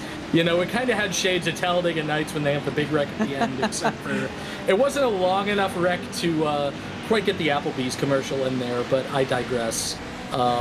Before I leave you guys, though, I mean, obviously, you know, rest in peace to Kyle, but I also want to shout out, you know, to Patrick Pattison, Big P, and his wife, Lisa Marie. Lisa Marie passed on Christmas Eve, and they were not only incredible members of the GRC community, but also the Nitro Cross community. So if you saw our dashboard at all, it says RIP Lisa Marie, we love you. There is a GoFundMe to help with some of the medical expenses for that. So anybody who'd like to contribute to just one of the nicest people that I ever met in Rallycross, and, you know, one of the nicest couples, you know, they were both just such amazing people. You know, feel free to PM me for the link, and of course, don't forget, if you need that Kemimoto merch, we got you in the link below. So yeah, kind of a melancholy note to end that on there, but you know, it's we got about 20 minutes of racing left, and just wanted to make sure I got everybody in there before getting back into the pits with Teal and coaching him to the end. Well, Chris, very much appreciate your involvement, as always, with this broadcast and what you do for iRacing. I think it's going to be a great finale to this final big event, it seems like, of 2023. Lots more to come in 2024. Yeah, absolutely. And thanks so much for taking the time, Dylan. I know you jumped in on short notice for Evan, so appreciate you making the time. Taylor, great hanging out with you as always. Bauer, thank you as always for everything. Thanks to everybody watching. Kemimoto, Josh Edmondson for getting this all set up on Racecraft, and Teal for making me look good, because I think we're battling for an overall top 10. Hey, when monster trucks call, Evan's got to go, and I guess I fill in like Batman does with the bat symbol. Seamless. Up in Gotham. Absolutely. Appreciate your time, Chris. Seamless. Thanks, guys. See y'all on Thursdays and Saturdays. Take care, buddy. All right. What a fascinating conversation. Yeah, well, let's jump right back into this race, because while we've been talking and having great words, great remarks with Chris Leone, we've also been seeing some amazing battling for the #1 overall spot in the race, in the unlimited trucks. I mean, this has been going on for so long, Taylor. I mean, I don't know how these two have not completely taken each other out yet. They have been trying, I have to say. They have really been slinging it in there. You see right now, Timothy Mesmer trying to send it in deep as they come through one of the final couple of corners here, and could not make it work for him right there. But really a great drive between these two very reputable drivers in the off-road community. Yeah, these two drivers are really putting on a show and showing why they are two of the most respected in the road racing community. off-road, and with 17 minutes to go, that gives us somewhere around, 14 laps left in this one, if we're lucky. Maybe a few, maybe 14. So it's the last time, I don't want to say last time, but after a total of 80 or so, as the kick is good, they go through the uprights there, they're starting to get a lot more used to how these trucks handle, how this course is handling. You can see the rubber, it is so baked into the course right now. It's unbelievable. Let's also look at what's going on in the, I don't want to say the fourth class, but in some respects, yeah, it's the fourth class, but it's the limited cars, the Beetles, the Beetle Lites, and they've been a lot of fun, and they are battling for everything that they could possibly get right now. You're on board with Eric Whitner, running first place in the 577 machine, but right in behind is the Volkswagen Auto Group machine, Eric Kaplinger. It's the battle of the Erics between these two as they work their way around the circuit and heading towards that tight hairpin as they work their way through. The two pink Beetles make their way down into the braking zone, and both of them really putting some solid runs in, some solid laps. Last time by, Eric Whitner was about almost half a second faster than Eric Kaplinger as they work their way down this slinging corner here as they got done with the run. As they work, I mean, you see how dark the circuit is right there with all that rubber buildup. There's even parts where it's not even dirt, it's just straight rubber out there. So you got to find everything. As there's a little bicycling there by Kaplinger to hold on, and he will lose a little bit of time to Whitner.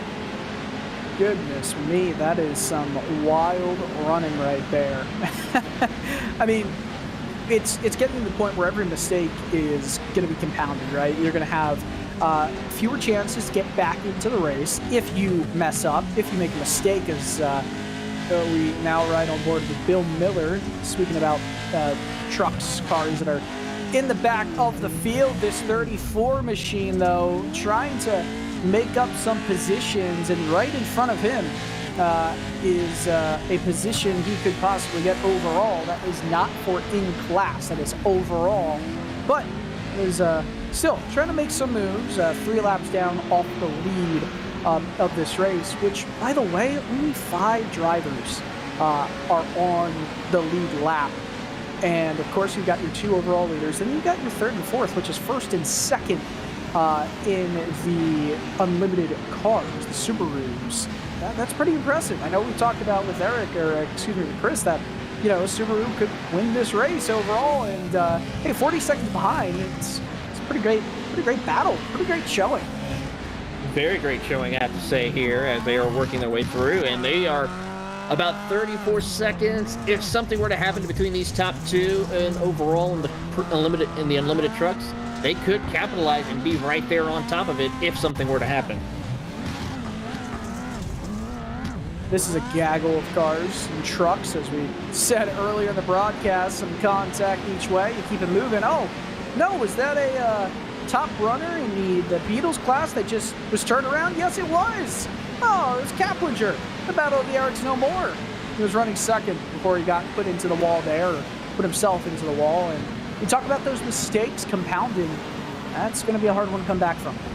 It really is. So a tough break right there for Kaplinger as he has to try to find his way back up to Whitner, but with about 8 seconds separating them, he's going to have a little help from traffic as we take a look at the replay of what happened to him.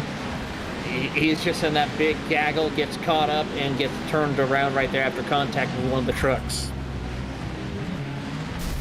Good. Oh, yeah. Well, I guess it doesn't matter, right? That you hit the wall, but as long as you keep your momentum going without damage, it doesn't really matter. You just keep it in the throttle, and you keep moving with 12 and a half minutes to go in this 100-minute race, and we still ride on board with potentially the battle to end all battles between Timmy and Jacob in the 33 and 113. They both slide up into the wall, and Jacob Rafas is going to be the worst off in that retrospect. He's going to be down over a second now. That's a 2-second difference between when he went into the corner in first and he came out in second back.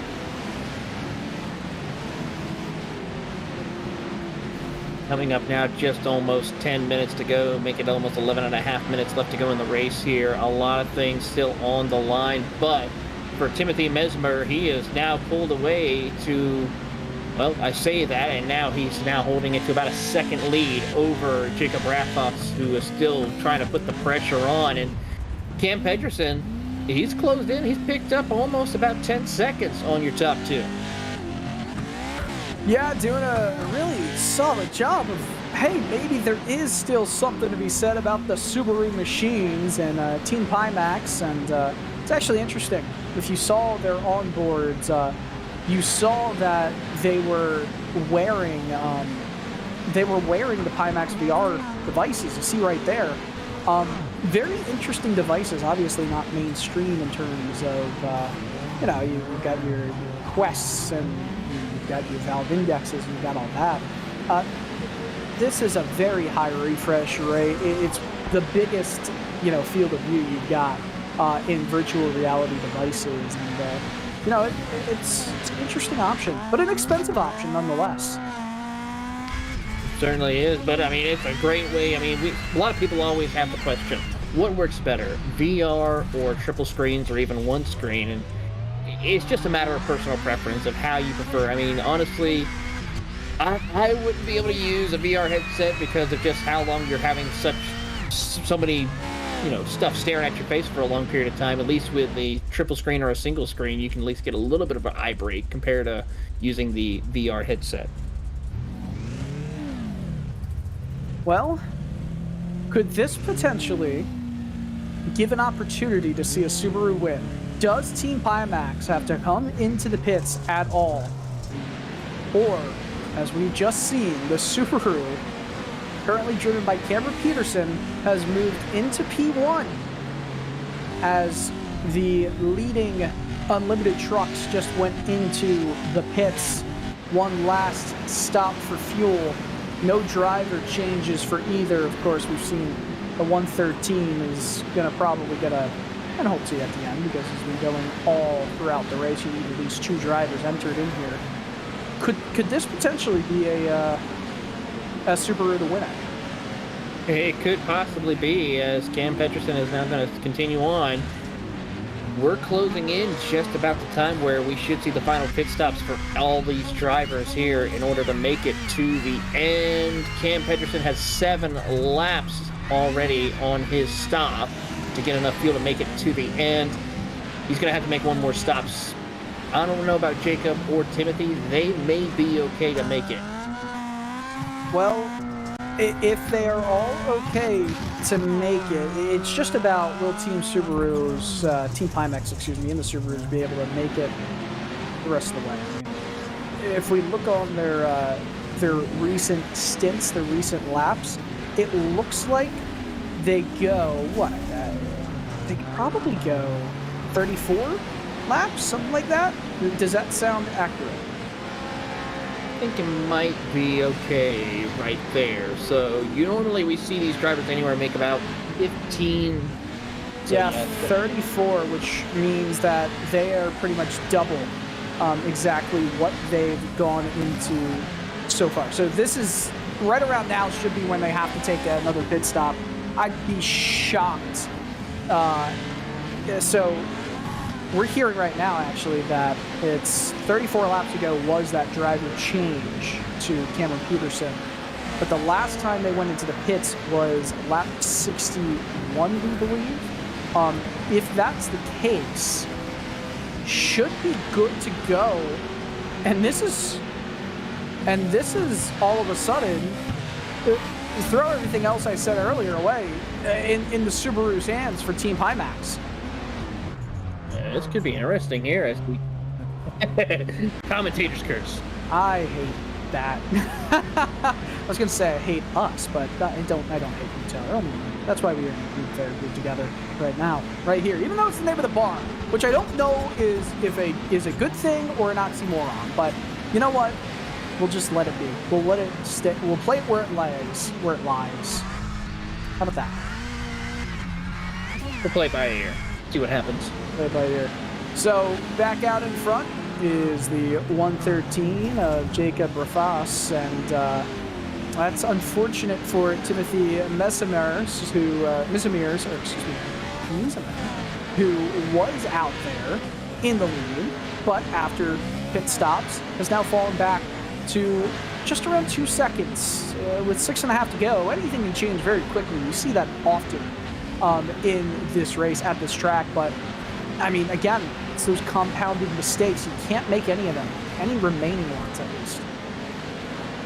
No, yeah, that's absolutely the case here as we see the drivers work their way around. There you see Timothy Mesmer trying to see if he can catch back up. He's got about 2 seconds to pick up to get around Jacob Raffas for the race lead once again. It's going to be close, but I think it's going to be helpful when he gets into more of that deep lap traffic. Under 6 to go now, and this is the biggest gap that we've seen between these top two in a while. However, what Timothy Mesmer does not probably have going for it. Here's the other thing. It's not just about the number one machine, or the number one spot with Jacob Raffas having just one driver in it. It's also Timothy's been the only driver for the 33. You've got to have 2 drivers in, which would then default to Team Pimax winning overall, right? It would be a lap or so penalty, as we heard from Chris Leone.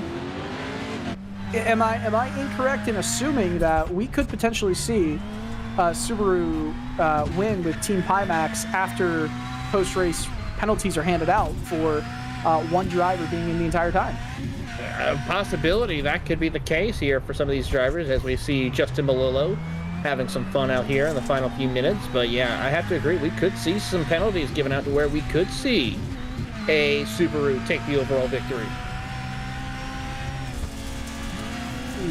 Quite interesting. And look at that, right into the back of the truck and the Limited Pro 2. And he's smiling. I still don't know how he's doing it with the Formula 2.5 wheel he's got right on there. It's pretty impressive. Just an Allgaier hood and on his wall as well. Yes, it is. Yeah, there we go. Big Justin Allgaier fan. Hey, he's a good dude. One time, one of my coworkers had their suitcase taken by a crew member on another team by accident. It was raining. Oh, wait, hold on. Peterson has passed for P2. So Cameron Peterson trying to go around Timothy Mesmer, who has just had a day that was great, going to worse, and now 3rd overall. I mean, 6 seconds. We talked about it. The Subaru's going really fast, but is a 1.5 seconds faster with a 30-minute and 40-second to go good enough to get done? I don't know. But just to make a long story short, coworker had her suitcase taken by another crew member coming off the plane, and Justin was there, Allgaier, to kind of help us out, try and solve the mystery. Good dude. Never heard anyone say a bad thing about him. And yeah, happy he's with Team Chevy. Certainly is. And as we watch on, here's Cam Pedersen trying to see what he can do. He's about 4.5 seconds from Jacob. So he could possibly just try to go for the overall lead here. It's going to be tight with 3 minutes left to go. So we'll see what he can do here as he works his way around this heavy lap traffic. But he has picked up the pace, and actually last time by was a second faster than your race leader. Yeah, it's been quite impressive as we continue to see that gap come down. I mean, at this point, you have to imagine that Cameron Peterson and Team Pimax will win it post-race after the review. But how sweet would it be to do it on track and not put it into the steward's hands? I mean, that would be legendary. And at this point, I mean, the lap time, it's so much faster. It's just, is there enough time to get it done? It's not going to go checkered right when the time goes down. It's going to go checkered the next time they cross the line coming out of turn 8 after the time goes off. You see all the drivers, all the onboards. We appreciate everybody that has lent their in-rig views to this broadcast. It's been a lot of fun critiquing your setups in all the ways possible. Still see Justin always laughing up there. It's pretty awesome. But nonetheless, minute 40, the gap is so much smaller than it just was. I think he might be able to do it. Could we have a last lap pass here after 100 minutes? Oh, there's chaos right there in front of him. I'm going to say that's going to be a yes, A-OK. Cameron Peterson is charging in his Subaru in the class that overall came into it maybe second, but he's trying to go for the overall win here against the Sim Magic 113 machine of Jacob Rafas with just over a minute to go. Breathtakingly close action in the late going at Crandon. Down the inside of the car, the truck in behind, the 113 slides up, but so does Peterson, making contact with another one of the trucks in front. The pass on the outside, going around turn 8, under a minute to go here. One lap to go, trying to cross over, can't do it. White flag is out. This is for all the marbles here on December 28th. Will you see the best final lap that Peterson has to offer? Could we see a bump and run possibly here? You're seeing Cam really put the hammer down and try to get the action going as they head down the straightaway towards the hairpin. They're side by side down as they crest over the hill. There you see the power right there of Pedersen as he takes over the lead. What an awesome job by Peterson. Did he overshoot it a bit? But it's okay. Yes, he did. It doesn't really matter because he's got the power coming out of the corner. Peterson, you can see him smiling just a little bit under that Pimax headset. 14 Pimax, the 113 is crawling closer. In behind, jumps up and lands on top of Peterson, but flips. It doesn't matter. The Subaru keeps on trucking. Or carring. That Subaru just absolutely showed that truck it means business, and it is going to cruise to a victory here. Unbelievable action. Just one jump and one corner to go for Team Pimax and Cameron Peterson. A car flies in front, slides into the wall, but over the finish line, it's Peterson, and Team Pimax smiles all day. What a way to end it here in this Group Therapy 100. Wow. Wow, what a night. And now let the chaos ensue. Yeah, the chaos is now ensuing. There's still a minute of action still to go as all these trucks and cars try to get over the line. I am so happy we saw that happen on the final lap of the race. I have to agree, as of course Timothy Mesmer takes home the unlimited truck win, and here comes Eric Klappinger,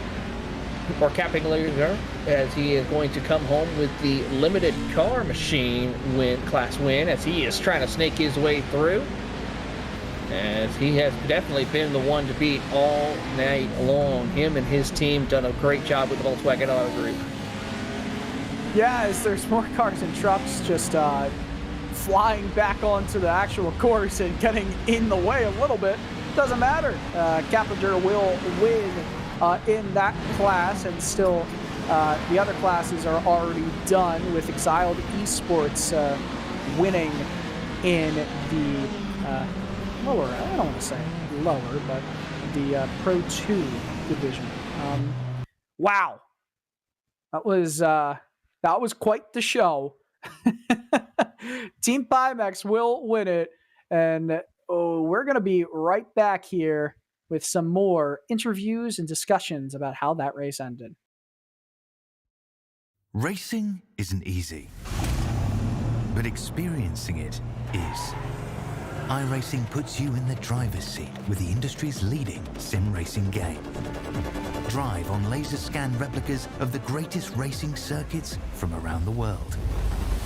Go head-to-head against other drivers chosen by skill-based matchmaking to ensure competitive racing at every level. Compete across all your favorite series.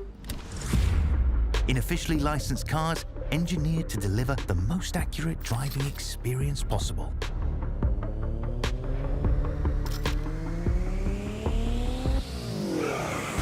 Join a race or host your own with players from across the globe. Race against the computer or in a league with friends. Feel the thrill behind the wheel. Visit iRacing.com.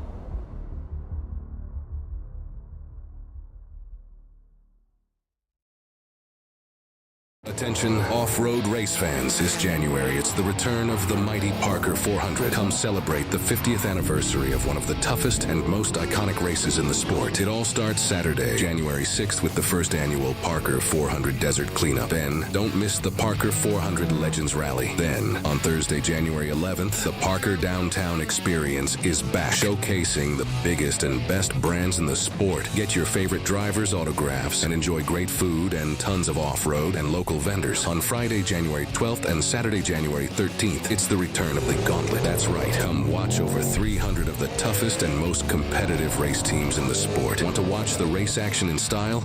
Join the Parker 400 VIP experience. Come watch history unfold alongside the giants of off-road racing. Check out unlimitedoffroadracing.com for complete details and to purchase tickets, parking, and camping passes. The Parker 400 is back.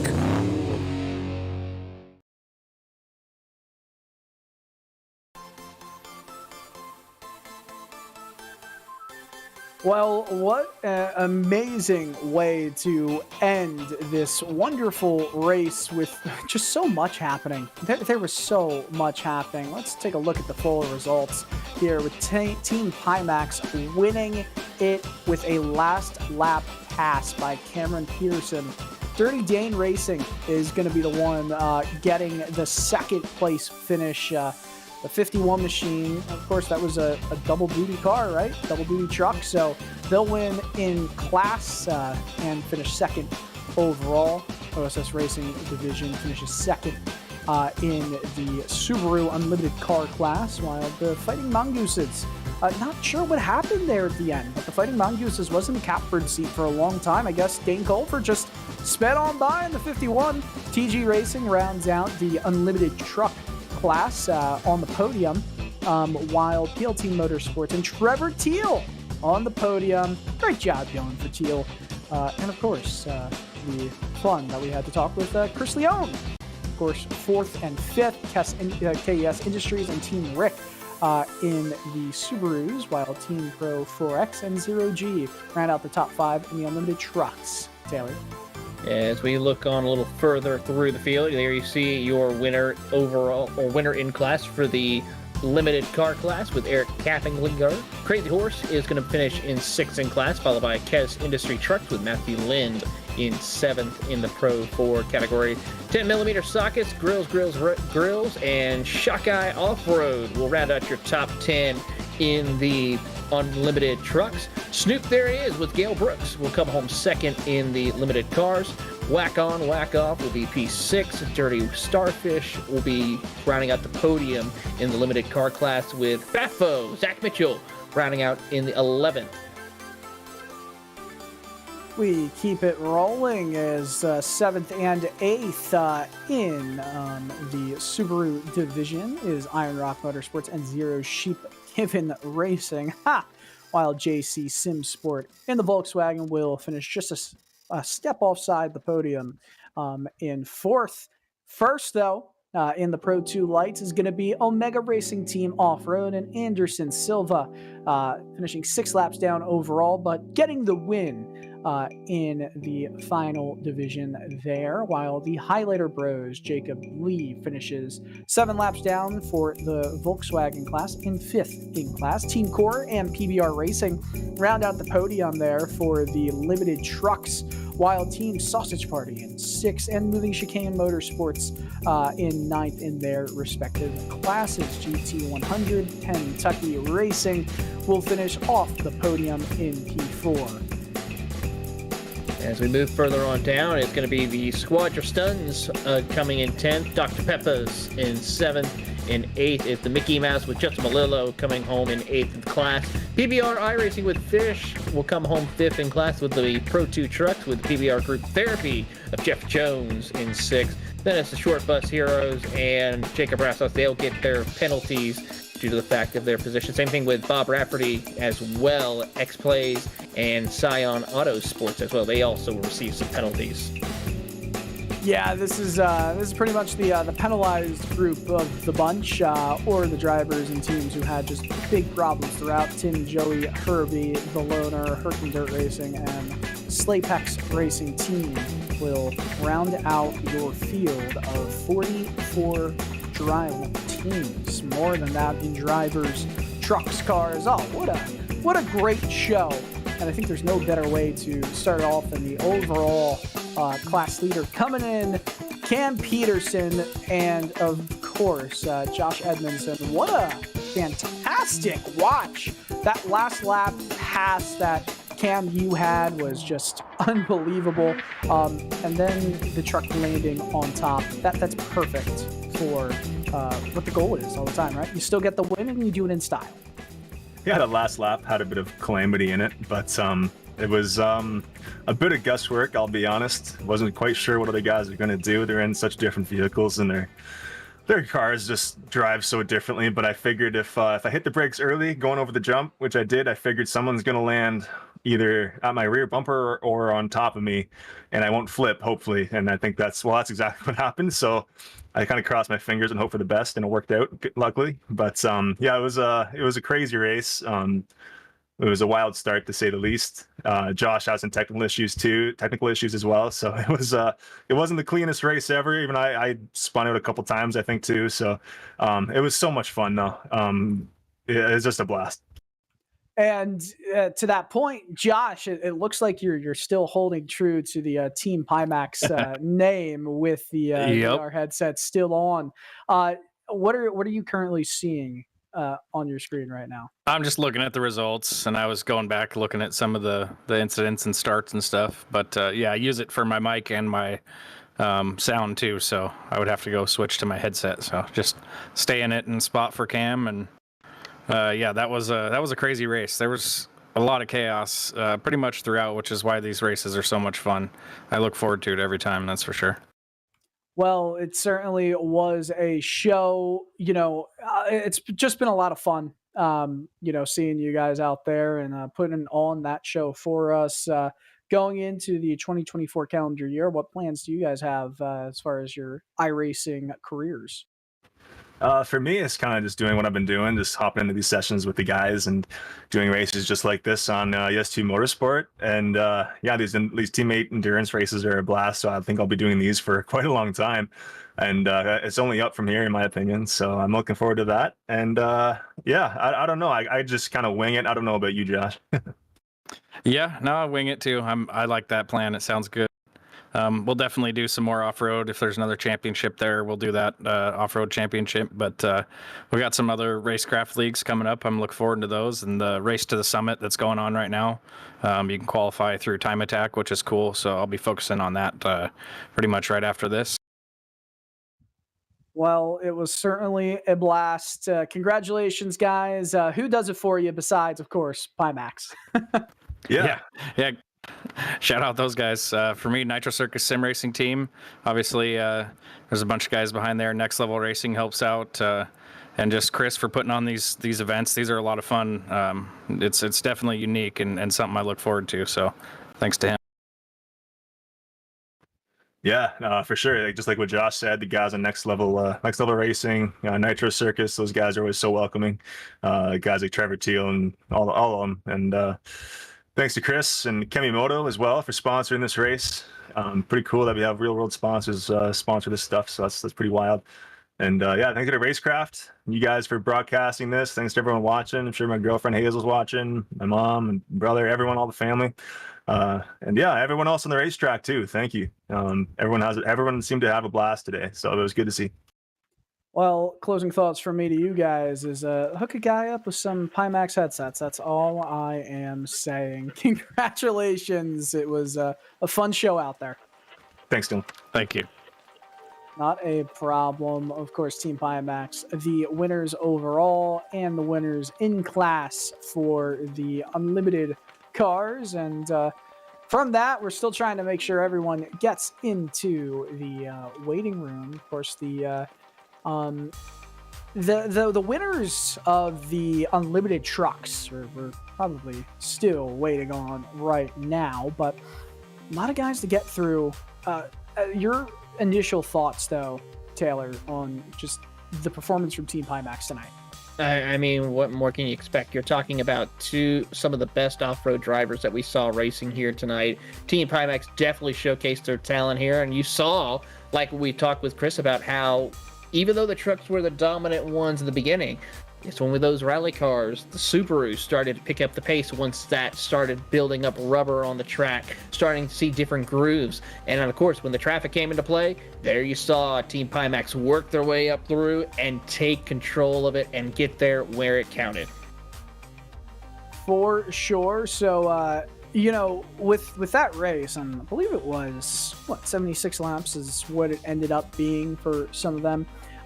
It's good probable chance to just again thank our presenting partner for this race, and Kemimoto, excuse me, my goodness, has done such a good job in making sure that they get their name out there. Of course, you saw that heated vest that Chris Leone had earlier, and Kemimoto understands that every rider values their vehicle. Every ride is an opportunity for enjoyment, and Kemimoto combines that expertise they've got with all of their diverse backgrounds to better design and manufacture their high-quality products. And you can actually click the link in this broadcast description. Use the code AFF18 to save on parts for your UTV, ATV, bike, boat, and more. I was actually really enjoying that. There was Chris mentioned something about a boat not being in the sim, and it was exactly what I was saying. But let's talk to, it looks like Brian Sawyer, the Beetle class. We're going to talk to him from Volkswagen Auto Group, and a lot of fun. Of course, Eric Kaplinger was the ones who crossed the line, but Brian, congratulations. Hey, how you guys doing? Thank you. Doing well, and I believe someone who wanted to tell you something in the chat. Trevor Teal has some harsh words for you, that you're stinky. I don't know what that. I don't know if you want to start to fling some dirt back that sounds his about way. right. Fair enough, but take us through your race and your team's race as a whole. Oh yeah, we had a great start. It gridded us on the.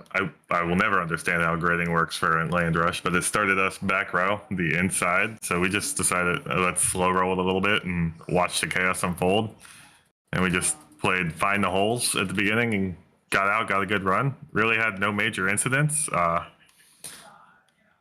Wound up and we flipped out once, but that's I think our low all time for us, flipping off this track. And we were having a great race with Paul and Eric Whitner for a long time there. Last pit stop, they came out. They were 6/10 up on us. We were going to have a race to the line, and then they had a little incident, and that was it. Well, it certainly looked like you guys were battling for the better part of the last quarter of the race. Is there obviously you want to be battling the rest of the way, but after 100 minutes, did it really matter that, there's no battle to be had? They fell off at the end. We're coasting in this last handful of laps here. Do you want that competition, or are you just happy? The competition is nice, but it's a nice sigh of relief when you can turn around and you go, they're rolling infinitely out of the track, and it sometimes it feels nice. Oh, I'm absolutely sure about that. But Brian, want to know who makes it work for you? What pays the bills for the team? I got to thank Chris for putting this on, Eric and Marcos for running this with us every season, TWR for your race setups, and NASA Sim Racing if you want some rallycross racing. All right. Brian Sawyer, Volkswagen Auto Group winners in the Beetle category in the limited cars. Congrats again. Now, Taylor, I think we're pulling in Leo Mora, the winner from the Pro 2 Lite class for Omega Racing Team. Here we are with Leo Mora. Leo, you had a great drive, I have to say, with your team in winning in the limited truck category. Walk us through. You and Anderson had a great drive all day long, staying out of trouble. Good evening, everybody. Thanks for having me. It was a tough race. The beginning was chaotic. We hit some people and we went to the pit. Spent some time there, and we was so frustrated. So I put in the head of my team that we should continue do our best, and I could manage the traffic. Was intense, and we deal nicely with the traffic, and we managed our stops well, and we could go to the 5th position after my 2 stints, and then Rafael got the car and he did a nice job. He was constant and avoiding collisions, avoiding the traffic, and we hand over to Anderson that complete the race. But so far was the toughest race I ever had. Well, intense is the word I would say. Well, before we let you go, Leo, is there anyone you would like to say thank you to regarding this special event we had here today? I would like say thank you for Chris Leone to organize this, you guys to this amazing broadcast. Also, my wife that's watching us, my kid that is watching us as well. My teammates from Omega Race team, Rafael, Anderson, and all other teammates we have, and everybody that attended to this championship. Guys, it was intense. You did well. You did great work because it's not easy to manage the traffic in this track with so many cars. And thank you very much. I wish for everybody Happy New Year with a lot of blessings. All the best. Thank you for having me. That's it. Well, that is Leo Mora coming home in 2nd place, and Dylan, winning it in the limited truck class. And Dylan, I have to say, this was one event that will go down for quite some time and definitely go in the history books. Yeah, for sure. And I'll tell you what, the land rush at the beginning, excellent. The finish at the end, excellent. Everything else was just gravy in the middle. So I'm happy I was able to, bring some expertise in the off-road racing to this broadcast. And I say that with a touch of irony because Evan Pasoko just threw me into the void here. But it was a lot of fun being able to work with you, Taylor, and as well as Ryan Bauer up in the production booth. And I say next race, we should maybe talk a little bit about that. And it's not going to be until April. And it's going to be Bark River, the Vortex Great Lakes 100, April 25th, 2024. We're almost in 2024, same time. But in case you forget, because it is in 4 months, 9 p.m. Eastern time. Going to be a lot of fun to bring some action from, looks like some rolling hills at Bark River. But that's going to wrap it up here. Gotta say, a lot of fun being able to bring the action to you here from Crandon, and for Josh Edmondson at Racecraft TV, for Chris Leone at Yes2 Motorsport, for my colleague in the booth, Taylor Burris, our camera builder, Dougie Beard, and our producer, Ryan Bauer. I'm Dylan Coyle. Thanks so much for watching tonight's broadcast. We'll be back in April. Good night.